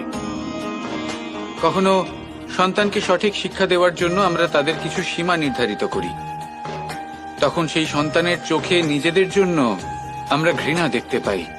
মানুষ কেন ব্যথিত হবে না? দেখুন, যখন সূচের দ্বারা আপনি বস্ত্র সেলাই করেন তখন সূচের আঘাত সেই বস্তুকে সহ্য করতে হয়, কিন্তু তাতে সেই সূচ বা আপনার উদ্দেশ্যে কোনো প্রভাব পড়া উচিত নয়, কারণ আপনি তো আপনার কর্ম করছেন, আর তাও পূর্ণ নিষ্ঠা ভরে, এবং অবশেষে আপনার উদ্দেশ্য শুভ প্রমাণিত হবে। তাই কেউ বিরক্ত হচ্ছে বলে বা কারোর চোখে নিজের প্রতি ঘৃণা দেখার ভয় কখনো পিছিয়ে যাবেন না। কষ্ট না করে বিকাশ সম্ভব নয়। কর্ম করতে থাকুন, সবকিছু শুভ হবে। আসুন আমার সাথে ভালোবেসে বলুন, রাধা রাধা।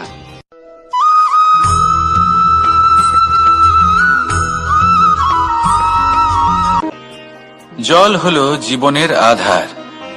যদি জল না থাকে এই সংসারের জীবনের কোনো অস্তিত্ব নেই। এই জল হলো শুদ্ধ, পবিত্র। কিন্তু যখন এই জল পরিবেশের সংস্পর্শে আসে তখন ধুলো, ময়লা, কাদা এবং অন্যান্য বস্তু দ্বারা এই জল পূর্ণরূপে দূষিত হয়ে যায়। এবার যদি এই জলের শুদ্ধিকরণ করতে হয় তাহলে আমরা এই জলকে অস্থির হতে দিই না, তাকে স্থিরভাবে রেখে দিই। আর সেটা করলে সেই জল নিজে থেকেই সকল অশুদ্ধি ত্যাগ করে দেয়, নিজে থেকেই নিজেকে শুদ্ধ করে তোলে। এটা কিন্তু আমাদের মনের সাথেও হয়ে থাকে। এই সংসারে এত সমস্যার সম্মুখীন হয়েও কোথাও না কোথাও আমাদের এই মন মলিন হয়ে যায়, এতে নেতিবাচক ভাব জাগ্রত হয়। সেই মুহূর্তে আপনি কোনোভাবে রাগ করবেন না, মন খারাপ করবেন না, তাড়াতাড়ি কোনো সিদ্ধান্ত নেবেন না, কোনো প্রতিক্রিয়া দেবেন না। শুধু নিজের এই মনকে শান্ত করে রাখবেন, শান্ত মনে দিন যাপন করবেন। যদি এটা করেন তাহলে আপনি নিজে থেকেই বুঝতে পারবেন যে কি কি অশুভ ভাব আপনার মধ্যে জাগ্রত হয়েছে আর কি কি শুভ চেতনা আপনাকে জাগ্রত করতে হবে। আপনি নিজে থেকেই এমন পথ খুঁজে পাবেন যার দ্বারা এই অশুদ্ধি আপনি ত্যাগ করতে পারবেন। আসুন আমার সাথে ভালোবেসে বলুন, রাধা রাধা।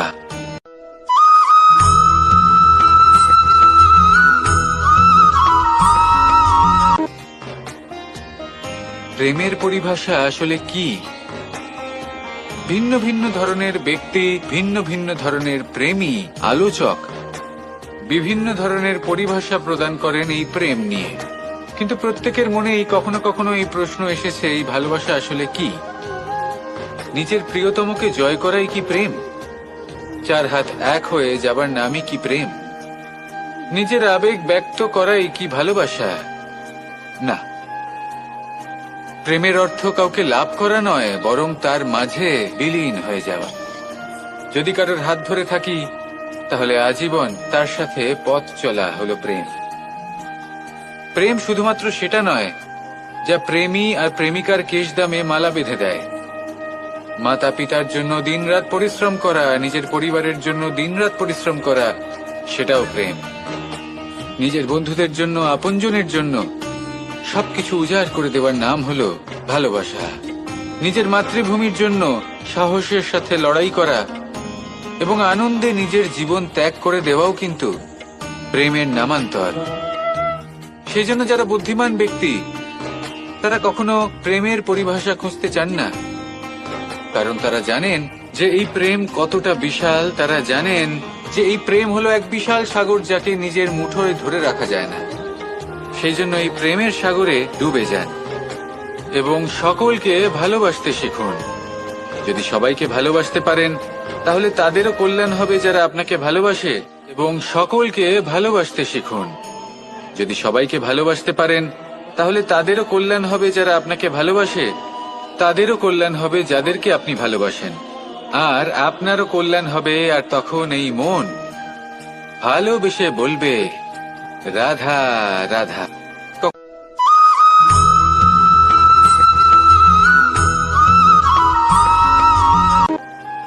যদি আপনি নিজের জীবনে প্রকৃত বন্ধু নির্বাচন করতে চান, তাহলে তার আগে দর্পণ আর ছায়া এই দুইয়ের বিশেষত্বর বিষয়ে জানাটা অত্যন্ত প্রয়োজনীয়। দর্পণ কি করে থাকে? যখনই আপনি দর্পণের দিকে তাকাবেন, ও শুধুমাত্র আপনাকে সত্যের সাথে অবগত করাবে, ও আপনাকে কখনো মিথ্যে বলবে না। সেখানেই যদি ছায়ার কথা বলি, তাহলে দেখুন ছায়া কি করে। সব সময় আপনার সাথে থাকে, কখনো আপনার সঙ্গ ত্যাগ করে না। এবার আপনার জীবনে যদি এমন কোনো বন্ধু আসে যে সবসময় আপনাকে সত্য কথা বলবে, আপনার অপগুণের বিষয়ে যদি আপনাকে বলে কিন্তু তাও সে সত্যিই বলবে, তাহলে তার উদ্দেশ্য কিন্তু আপনাকে দুঃখ দেওয়া নয়। সে আপনার অজ্ঞানতা, আপনার ভ্রম দূর করতে চায়। যদি আপনি কোনো অনুচিত পথে চলতে থাকেন, তাহলে সে আপনাকে বাধা দিতে চায়। আর যদি সেই মিত্রই ছায়া সঙ্গীর মতো হয়, সে কখনোই সুখ দুঃখে আপনার সঙ্গ ত্যাগ করবে না। তার উদ্দেশ্য হলো সবসময় আপনাকে রক্ষা করা। তাই এরকম দর্পণ বা ছায়ার মতো কোনো বন্ধু যদি আপনার জীবনে আসে, তাহলে তাকে কোথাও যেতে দেবেন না। সে আপনার জীবনকে সুখময় করে তুলবে। আর যদি আপনার জীবনে উপস্থিত বন্ধু এমন না হয়, তাহলে তাকে নিজের থেকে দূরে করে দেওয়াই বাঞ্ছনীয়। তাহলে দর্পণ আর ছায়ার মতো প্রকৃত এবং ভালো বন্ধুকে নিজের জীবনে স্থান দিন, আর আমার সাথে ভালোবেসে বলুন রাধা রাধা।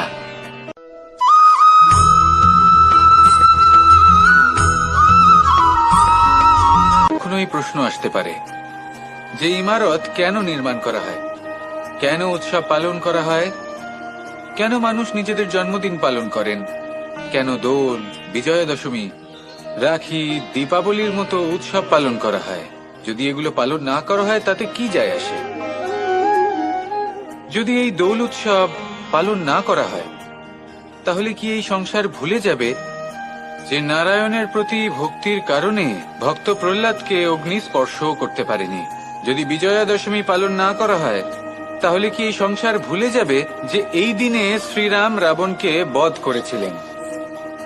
যদি আমরা দীপাবলির এই উৎসব পালন না করি, তাহলে কি এই সংসার এটা ভুলে যাবে যে অযোধ্যাতে অমাবস্যার এমন এক রাত এসেছিল যে রাত্রে অযোধ্যা পূর্ণিমার থেকে বেশি উজ্জ্বল হয়ে উঠেছিল? যদি এই রাখি উৎসব পালন না করা হয়, তাহলে কি এই সংসারের ভাই এবং বোনেরা একে অপরের প্রতি ভালোবাসা কি সেটা ভুলে যাবে? বিষয়টা ভুলে যাওয়ার নয়, বিষয়টা হলো মনে রাখা। যখন জীবনে আমরা কোনো একটা স্থানে পৌঁছই, উপলব্ধিগুলোর উৎসব পালন করি, যাতে সেই মুহূর্তে আমরা সকলের মধ্যে আনন্দ ছড়াই এবং মানুষ সেই মুহূর্তটা মনে রাখেন। এই স্মৃতিগুলোই মানুষের মধ্যে বিশ্বাসের জন্ম দেয়। এই বিশ্বাস যে আগামী যেদিন আসছে তাতে আরো আনন্দের সম্ভাবনা রয়েছে। ভালোবাসার এই উৎসব, ভালোবাসার এই পার্বণ, এটা মানুষের মনে বিশ্বাসের জন্ম দেয় যে প্রত্যেক যুগে কেউ না কেউ এসেছে এবং পরবর্তীতেও আসবে। তাহলে আসুন আমরা ডুবে যাই আমার লীলার এই প্রেম যাত্রায় এবং ভালোবাসার এমন একটা উৎসব পালন করা যাক যা এই সংসার যুগ যুগ পর্যন্ত মনে রাখবে। তাহলে আসুন আর আমার সাথে ভালোবেসে বলুন রাধা রাধা।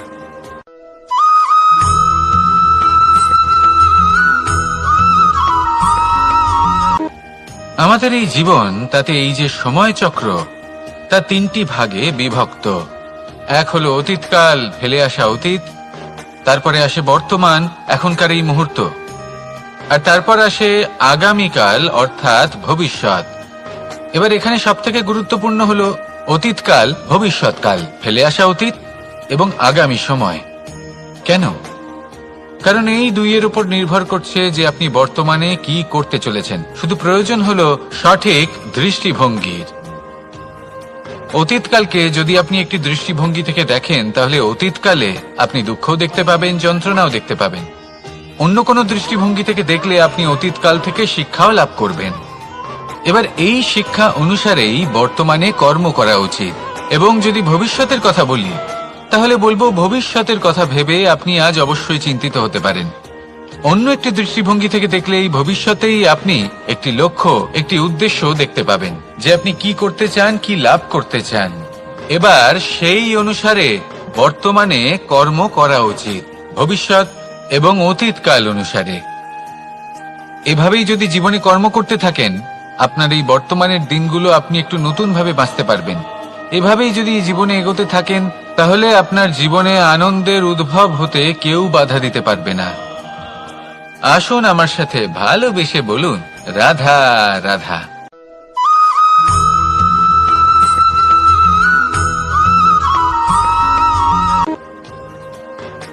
সমুদ্র মন্থনের সময় দুই ধরনের রত্ন লাভ করা হয়েছিল।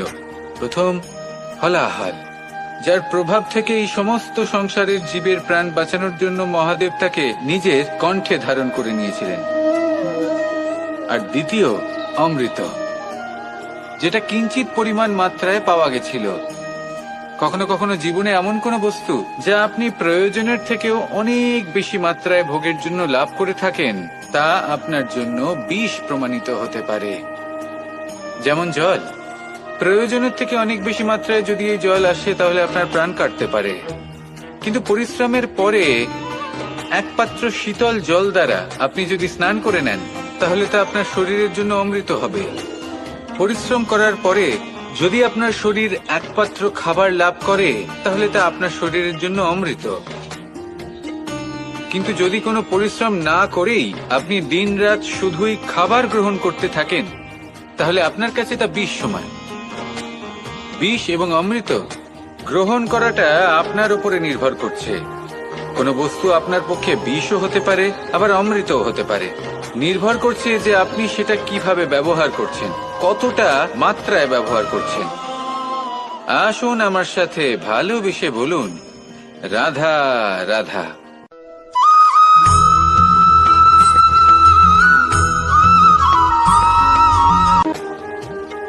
সুখ, দুঃখ, মৃত্যু, মহামারী, এগুলো কখনো বলে আসে না, আবার জিজ্ঞাসা করেও আসে না। এমনই হয় দ্রুত ক্রীড়ার এই খেলায়। এক কারাগারের মতো, একটা মাকড়সার জালের মতো। যেমন একটা মাকড়সার জাল একটা পোকাকে নিজের দিকে আসতে আকর্ষিত করে নিজের চমকের দ্বারা, নিজের গঠন দ্বারা, সেরকমই দ্রুত ক্রীড়ার এই খেলা মানুষকে নিজের দিকে আসতে প্ররোচিত করে। শেষে গিয়ে মানুষ আটকা পড়ে। পার্থক্য শুধু এটাই, যখন এক পোকা এই জালে জড়িয়ে পড়ে তখন সে তার প্রাণ হারায়। মানুষ যখন এই দ্রুত ক্রীড়ায় আকর্ষিত হয়, সে নিজের মান, নিজের ধন সবকিছু হারায়, নিজের বিবেক হারিয়ে ফেলে। কিন্তু আপনি আপনার বিবেক কখনোই হারাবেন না। যদি আপনার মনে লোভ চলে আসে, আপনি লোভী হয়ে ওঠেন। যদি আপনি দ্রুত ক্রীড়ার এই খেলায় আটকা পড়েন, তাহলে মনে রাখবেন, এই খেলা থেকে ফিরে আসা প্রায় অসম্ভবই বলা যায়। নিজের বিবেক কখনো হারাতে দেবেন না, কারণ বিনাশ আসার প্রথম লক্ষণ হলো বিবেকের বোধ চলে যাওয়া। এই প্ররোচনায় কখনো পা দেবেন না। আর আমার সাথে ভালোবেসে বলুন, রাধা রাধা।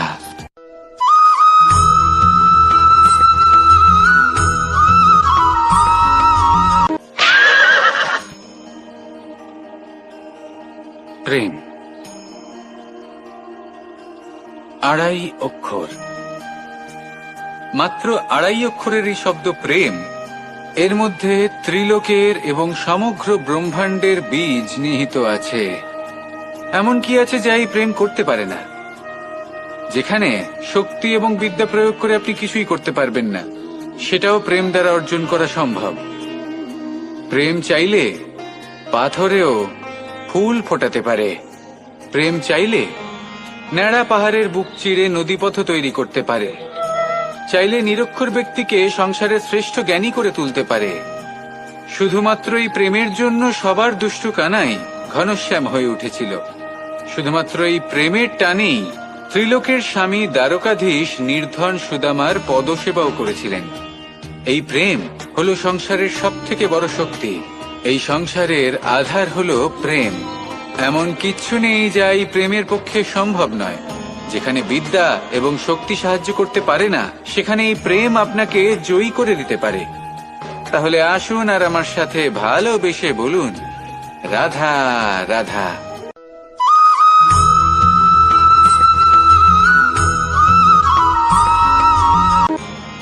বরদান এবং অভিশাপ, এই দুই হলো একই মুদ্রার দুটি পিঠ। এই বরদান আমরা অনেক কারণে পেতে পারি। কখনো নিজের পরিশ্রমের কারণে, কখনো নিজের তপস্যার কারণে, কখনো আমাদের পূর্বপুরুষদের কর্ম ও তপস্যার কারণে। কিন্তু এই বরদান কতক্ষণ বরদান থাকবে তা আমরা নিশ্চিত করতে পারি না। তা সুনিশ্চিত করে শুধুমাত্র আমাদের কর্ম। যদি আপনাকে উদাহরণ দিই, আপনি রেশমের কীট দেখেছেন? ও বরদান পেয়েছে যে ও নিজের সুরক্ষার জন্য খোলস বানাতে পারে। এবারও তাতে এত মত্ত হয়ে যায় যে এমন এক আবরণ বানিয়ে ফেলে যাতে সে নিজেই আবদ্ধ হয়ে চাপা পড়ে মরে যায়। এটার তাৎপর্য কি? তাৎপর্য খুবই সরল। গর্ব করা খুবই ভালো, কিন্তু অহংকার করা কখনোই উচিত নয়। যদি অহংকার মনের মধ্যে প্রবেশ করে, তাহলে এই বরদান অভিশাপে পরিণত হতে সময় লাগে না। আর যদি কর্মশ্রেষ্ঠ হয়, তাহলে অভিশাপ বরদানে পরিণত হয়। তাহলে আসুন শ্রেষ্ঠ কর্ম করুন আর আমার সাথে ভালোবেসে বলুন, রাধা রাধা।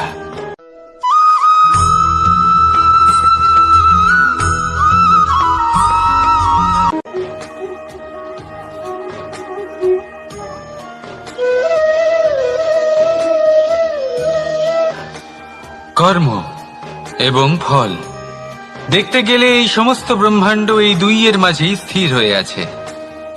মানুষজন কর্ম করেন ভালো ফল লাভের আশায়, আর ভালো ফল লাভের আশায় উনি এটাই ভুলে যান যে উনি যে কর্ম করছেন তা কি করছেন। আমি বলেছিলাম কর্ম করুন ফলের চিন্তা না করে, কিন্তু কি কর্ম করছেন সেই বিষয়ে ভাবাটাও অত্যন্ত আবশ্যক। নয়তো অনেক সময় আমরা এমন কর্ম করে ফেলি যা না চাইতেও বিষে পরিণত হয়, যা হয়েছে দুঃশাসনের সাথে, দুর্যোধনের সাথে, গুরু দ্রোণের সাথে। একজনের মানসিকতা উচিত ছিল না, একজনের বিবেক উচিত ছিল না, আরেকজন যে পক্ষ নির্বাচন করেছিলেন সেই পক্ষ উচিত ছিল না। আর যা কিছু ওনাদের সাথে হলো, আপনার আমার আমাদের সকলের সাথে তা হতে পারে। আমি বলেছিলাম কর্ম করুন, ফলের চিন্তা করবেন না, কিন্তু এই কর্মের বিষয়ে বিচার করে দেখাটাও ততটাই আবশ্যক। দেখুন, কর্ম করার উচিত প্রক্রিয়া ফলের চিন্তা না করা, কিন্তু যদি আপনার কর্ম শুভ হয় তাহলে তার ফলও নিয়তি আপনাকেই দেবে। সর্বদা কর্ম করার সময় এটা ভাবুন যে আপনার এই কর্ম এই সংসারকে, এই সমাজকে, আপনার পরিবারকে, আপনার আশেপাশের মানুষজনকে কোন দিশায় নিয়ে যাবে। যদি এটা সবার জন্য মঙ্গলময় হয় তাহলে কর্ম করতে থাকুন। আর হ্যাঁ, নিশ্চিত রূপে ফলের চিন্তা করবেন না।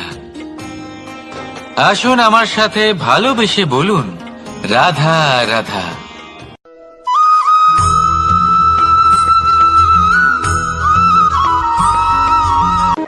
শব্দই হলো শূন্য, শব্দই হলো আরম্ভ, শব্দই হলো অন্ত, শব্দই হলো অমর, শব্দই হলো ব্রহ্ম। এই শব্দ হলো অত্যন্ত বিশেষ। কেউ কাঁদলে তাকে হাসিয়ে তোলে, কেউ হাসলে তাকে কাঁদিয়ে দেয়। কারোর মনে উদ্দীপনা জাগিয়ে তুলতে পারে, আবার কারোর মনে কাঁটা হয়ে বিঁধে থাকতে পারে। একটা অত্যন্ত গুরুত্বপূর্ণ কথা যা বোঝা অত্যন্ত আবশ্যক। আপনার মন, আপনার হৃদয় যতই শুদ্ধ হোক না কেন, যতই পবিত্র হোক না কেন, আপনার দৃষ্টিভঙ্গি যতই স্পষ্ট হোক না কেন, যদি আপনার কথা পবিত্র না হয়, যদি আপনার শব্দ শুদ্ধ না হয়, তাহলে তা আপনাকে আপনার কর্মফল ভোগ করতে বাধ্য করবেই। একটা সহজ উদাহরণ দিই। আপনার জীবনে এমন কেউ অবশ্যই থাকবেন যাকে আপনি পছন্দ করেন না, যিনি হয়তো অধর্মী মানুষ, যিনি হয়তো দুর্বুদ্ধি সম্পন্ন মানুষ, কিন্তু তার জন্য অপশব্দ প্রয়োগ করলে তার মধ্যে কোনো পরিবর্তন আসবে না, তার মানসিকতা বদলাবে না। শুধু মনে প্রতিশোধ স্পৃহা জেগে উঠবে, মনে হিংসা জাগবে, আর কিচ্ছু নয়। সেই জন্য নিজের শব্দকে নিয়ন্ত্রণ করুন, নিজের কথা সংযত করুন। শ্রেষ্ঠ থেকে শ্রেষ্ঠতর মানুষকেও সাবধানী হতে হয়, কারণ যদি এই শব্দের প্রয়োগ সঠিক না হয় তাহলে আজীবন মানুষকে নির্বাক হয়ে থাকতে হতে পারে। তাহলে নিজের শব্দ নিয়ন্ত্রিত রাখুন, নিজের কথাকে শুভ করুন, এতে প্রেমবোধ জাগিয়ে তুলুন, আর সেই প্রেমবোধ নিয়েই বলুন রাধা রাধা।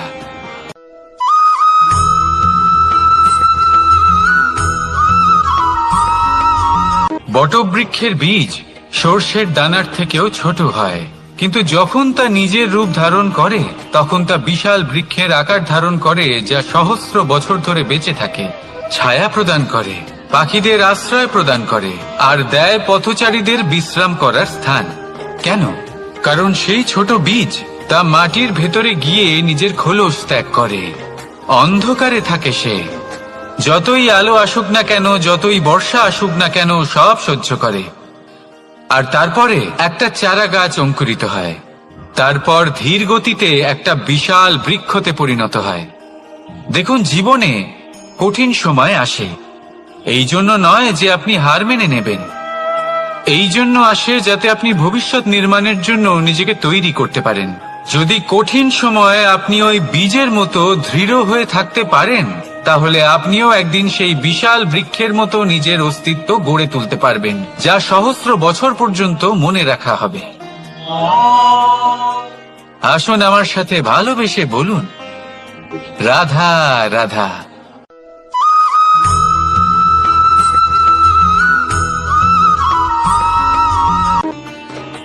ভগবান আর ভক্ত যখন এক আকার হয়ে যায়, যখন ভক্ত তার ভগবানের প্রতি এবং নিজের জীবনের উদ্দেশ্যের প্রতি সম্পূর্ণরূপে সমর্পিত হয়, তখন জন্ম নেয় ভক্তি। এই সংসারের সমস্ত আশা হয়তো আপনার সঙ্গ ত্যাগ করে দিতে পারে, তখনও ভক্তি সাথে থাকবে। ভক্ত আর ভগবান যখন এক আকার হয়ে যায়, তাদের মধ্যে কোনো পার্থক্য থাকে না, তারা এক হয়ে যায়, এক ব্যক্তিত্ব, এক অস্তিত্ব। সেই জন্য কখনো জীবনে যে কোনো রূপেই, যে কোনো প্রকারেই, যে কোনো ঈশ্বরকে মান্য করুন, মনের মধ্যে শ্রদ্ধা ভাব জাগ্রত করুন, মনে ভক্তি ভাব জাগ্রত করুন। এই সমগ্র সংসারে সব কিছু আপনাকে ছেড়ে চলে গেলেও তখনও এই ভক্তি শুধুমাত্র আপনার উত্থান ঘটাবে। তাই মনে ভক্তি জাগ্রত করুন, আর আমার সাথে ভালোবেসে বলুন রাধা রাধা।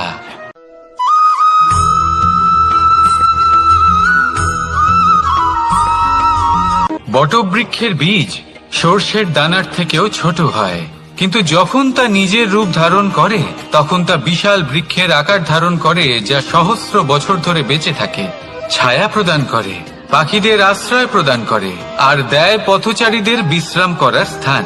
কেন? কারণ সেই ছোট বীজ তা মাটির ভেতরে গিয়ে নিজের খোলস ত্যাগ করে। অন্ধকারে থাকে সে, যতই আলো আসুক না কেন, যতই বর্ষা আসুক না কেন, সব সহ্য করে। আর তারপরে একটা চারা গাছ অঙ্কুরিত হয়, তারপর ধীর গতিতে একটা বিশাল বৃক্ষতে পরিণত হয়। দেখুন, জীবনে কঠিন সময় আসে, এই জন্য নয় যে আপনি হার মেনে নেবেন, এই জন্য আসে যাতে আপনি ভবিষ্যৎ নির্মাণের জন্য নিজেকে তৈরি করতে পারেন। যদি কঠিন সময়ে আপনি ওই বীজের মতো দৃঢ় হয়ে থাকতে পারেন, তাহলে আপনিও একদিন সেই বিশাল বৃক্ষের মতো নিজের অস্তিত্ব গড়ে তুলতে পারবেন, যা সহস্র বছর পর্যন্ত মনে রাখা হবে। আসুন আমার সাথে ভালোবেসে বলুন রাধা রাধা।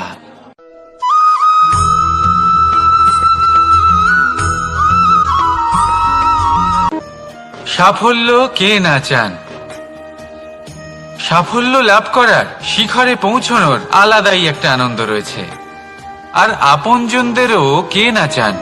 প্রত্যেক মানুষ চান যেন জীবনে তার কোনো আপনজন থাকে, যারা সবসময় তাদের সাথে থাকবে, কারণ আপনজনের সাথেই তো সাফল্যের আনন্দ সব থেকে বেশি পাওয়া যায়। কিন্তু আসলে কি হয়, অনেক সময় সাফল্যের খোঁজে সেই পথে চলতে চলতে আমরা আপনদের থেকে দূরে চলে যাই, না চাইতেও দূরে চলে যেতে হয়, ওনাদের সাথে সময় কাটাতে পারি না। আর আমরা ভুলে যাই যে সাফল্যের আসল আনন্দ আপনজনদের সাথেই পাওয়া যায়। সফল হওয়ার পরে আপনদের সাথে দেখা হলে তাদের চোখে আমাদের জন্য যে আবেগ থাকে, যে সম্মান, যে প্রেম থাকে, সেটাই হলো আসল পুরস্কার। আমরা সেই কথা ভুলে যাই এবং একা হয়ে পড়ি। বেশিরভাগ সময় এটাই হয়, বেশিরভাগ সময় সফল মানুষগুলি একা হয়ে যান। এবার আপনি কি চান? আপনি অসফল হয়ে দিনগুলি একাকিত্বে কাটাতে চান, নাকি সফল হয়ে আপনজনদের সাথে আনন্দে থাকতে চান? সেই সিদ্ধান্ত আপনার। সাফল্যের পেছনে ছুটুন, নিজেকে উজাড় করে দিন, কিন্তু আপনজনদের সঙ্গ ত্যাগ করবেন না। সেই আপনজন যারা আপনার সাফল্যের জন্য দায়ী, সেই আপনজন যিনি আপনার সাফল্যে আনন্দ পান, সুখ লাভ করেন, তাদের কখনো ত্যাগ করবেন না। আসুন আমার সাথে ভালোবেসে বলুন, রাধা রাধা।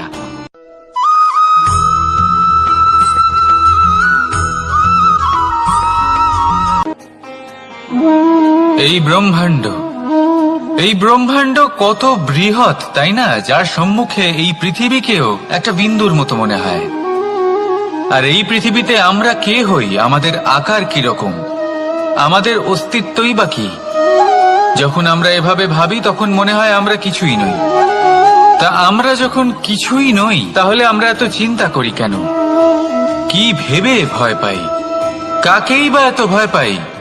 কে আমাদের মারতে পারে আর কেই বা আমাদের জন্ম দেবে? আত্মার আসলে না কখনো জন্ম হয় আর না কখনো মৃত্যু। আত্মা শুধুই শরীর বদল করে। আপনি, আমি, আমরা সকলে এই শরীর নয়, আমরা হলাম আত্মা, যা হলো পরম আত্মার পরম অঙ্গ। সেই জন্য মনে রাখবেন, বাইরের কোথাও দেখবেন না, নিজের অন্তরের গভীরে গিয়ে দেখুন, আত্মাকে উপলব্ধি করতে শিখুন। ক্লেশ, ভয়, চিন্তা, এই সব কিছুর থেকে নিজেকে দূরে রাখুন, তাহলেই উপলব্ধি করতে পারবেন পরমাত্মাকে। তাহলে আসুন আমার সাথে ভালোবেসে বলুন, রাধা রাধা।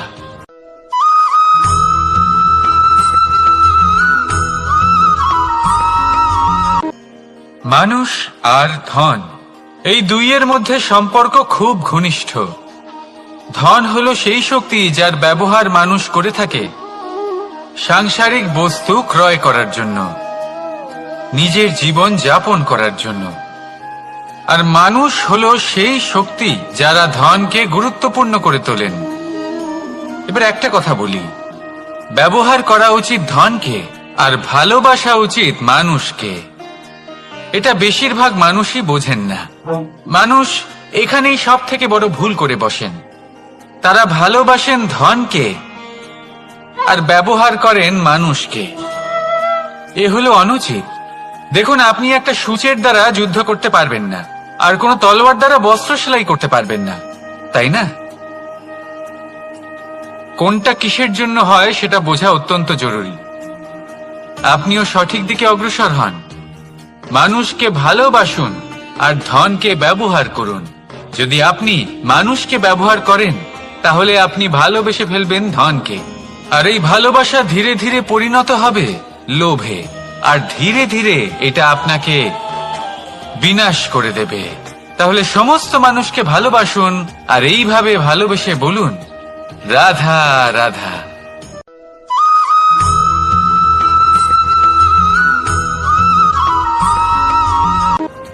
পরিবর্তন এই সংসারের শাশ্বত নিয়ম। কোন রাজা নেই যিনি চিরকাল রাজা থাকেন, কোন ধনী ব্যক্তি নেই যিনি চিরকাল ধনী থাকবেন। এই সংসারে সূর্যের স্থান নেওয়ার জন্য চন্দ্রিমার আগমন ঘটে। কোন স্থান যাকে পতিত বলা হয়েছিল, সেখানে মহল তৈরি হয়েছে। কোন স্থান যাকে আজ মলিন বলা হয়েছে, কাল সেখানে মন্দিরও স্থাপন হতে পারে। কোন ঋতু চিরকালের জন্য থাকে না, কখনো সময় চিরকাল একরকম থাকে না। আজ যা আপনার কাছে রয়েছে, কাল অন্য কারোর ছিল। আজ যে আপনার কাছে রয়েছে, কাল তা অন্য কারোর কাছে চলে যাবে। আপনার সাথে কিছু থাকলে তা হলো আপনার কর্ম, কিন্তু সেই কর্মের পরিণামও আপনার নয়।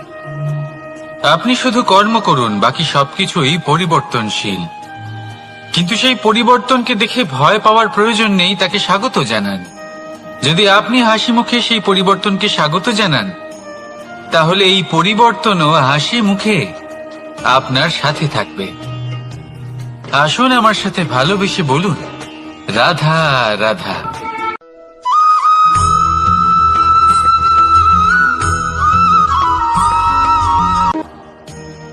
বল, শক্তি, পরাক্রম এই সংসারের বিকাশের মূল। কিন্তু কখনো ভেবেছেন যে প্রকৃতি আমাদের এই বল, শক্তি, পরাক্রম কেন দিয়েছেন? যাতে আমরা জীবনে কারোর উদ্ধার করতে পারি, কাউকে সাহায্য করতে পারি, কারোর জন্য ভালো কিছু করতে পারি, কোনো গরিব অসহায় মানুষের জন্য কিছু করতে পারি। এই বল, এই শক্তির সদ্ব্যবহার করতে পারি। কখনো দেখেছেন এমন মানুষ যার কাছে অসীম শক্তি আছে, কিন্তু তার সাথেই অসম্ভব অহংকারও রয়েছে? যিনি নিজেকে সর্বশ্রেষ্ঠ বলে মনে করেন, খারাপ কাজও করেন। আপনি দেখবেন প্রকৃতি এবং মানুষ তাকে ভাঙতে সর্বদা চেষ্টা করেন। মনে রাখবেন, যতই সুবিশাল পর্বত হোক না কেন, তা যদি পথে পড়ে, তাকে ভেঙে পথ প্রশস্ত করা হয়। যদি আপনার কাছে বল থাকে, শক্তি থাকে, পরাক্রম থাকে, তাহলে তার সদ্ব্যবহার করুন, কাউকে সাহায্য করুন, কাউকে রক্ষা করুন। যদি আপনি আপনার শক্তির দুর্ব্যবহার করেন, তাহলে মনে রাখবেন আপনি নিজের বিনাশ নিজেই আমন্ত্রণ করছেন। এবার বল অর্জন করার পরে, শক্তি অর্জন করার পরে, আপনি নিজেকে বিনাশ করতে চান নাকি এই সংসারের উদ্ধার করতে চান? সিদ্ধান্ত আপনার। রাধা রাধা।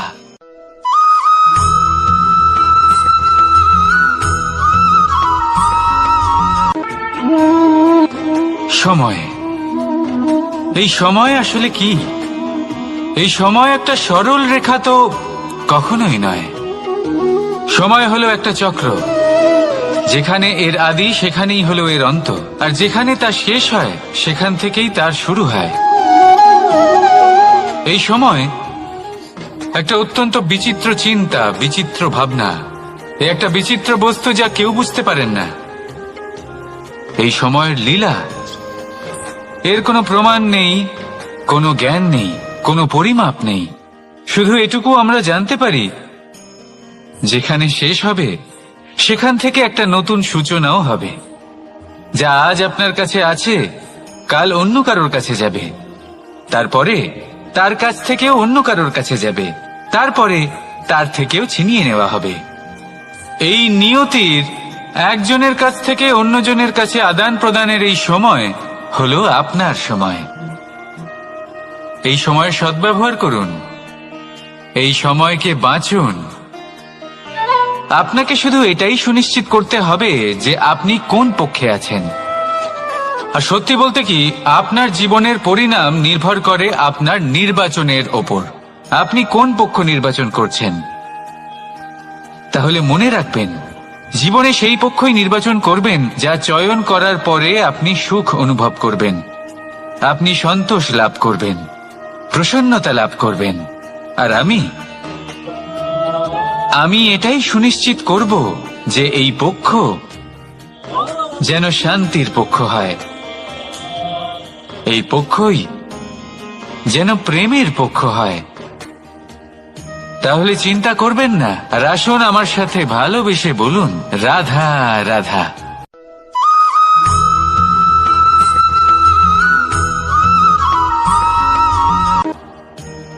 বল, শক্তি, পরাক্রম এই সংসারের বিকাশের মূল। কিন্তু কখনো ভেবেছেন যে প্রকৃতি আমাদের এই বল, শক্তি, পরাক্রম কেন দিয়েছেন? যাতে আমরা জীবনে কারোর উদ্ধার করতে পারি, কাউকে সাহায্য করতে পারি, কারোর জন্য ভালো কিছু করতে পারি, কোনো গরিব অসহায় মানুষের জন্য কিছু করতে পারি। এই বল, এই শক্তির সদ্ব্যবহার করতে পারি। কখনো দেখেছেন এমন মানুষ যার কাছে অসীম শক্তি আছে কিন্তু তার সাথেই অসম্ভব অহংকারও রয়েছে, যিনি নিজেকে সর্বশ্রেষ্ঠ বলে মনে করেন, খারাপ কাজও করেন। আপনি দেখবেন প্রকৃতি এবং মানুষ তাকে ভাঙতে সর্বদা চেষ্টা করেন। মনে রাখবেন, যতই সুবিশাল পর্বত হোক না কেন, তা যদি পথে পড়ে তাকে ভেঙে পথ প্রশস্ত করা হয়। যদি আপনার কাছে বল থাকে, শক্তি থাকে, পরাক্রম থাকে, তাহলে তার সদ্ব্যবহার করুন, কাউকে সাহায্য করুন, কাউকে রক্ষা করুন। যদি আপনি আপনার শক্তির দুর্ব্যবহার করেন, তাহলে মনে রাখবেন আপনি নিজের বিনাশ নিজেই আমন্ত্রণ করছেন। এবার বল অর্জন করার পরে, শক্তি অর্জন করার পরে আপনি নিজেকে বিনাশ করতে চান নাকি এই সংসারের উদ্ধার করতে চান, সিদ্ধান্ত আপনার। রাধা রাধা।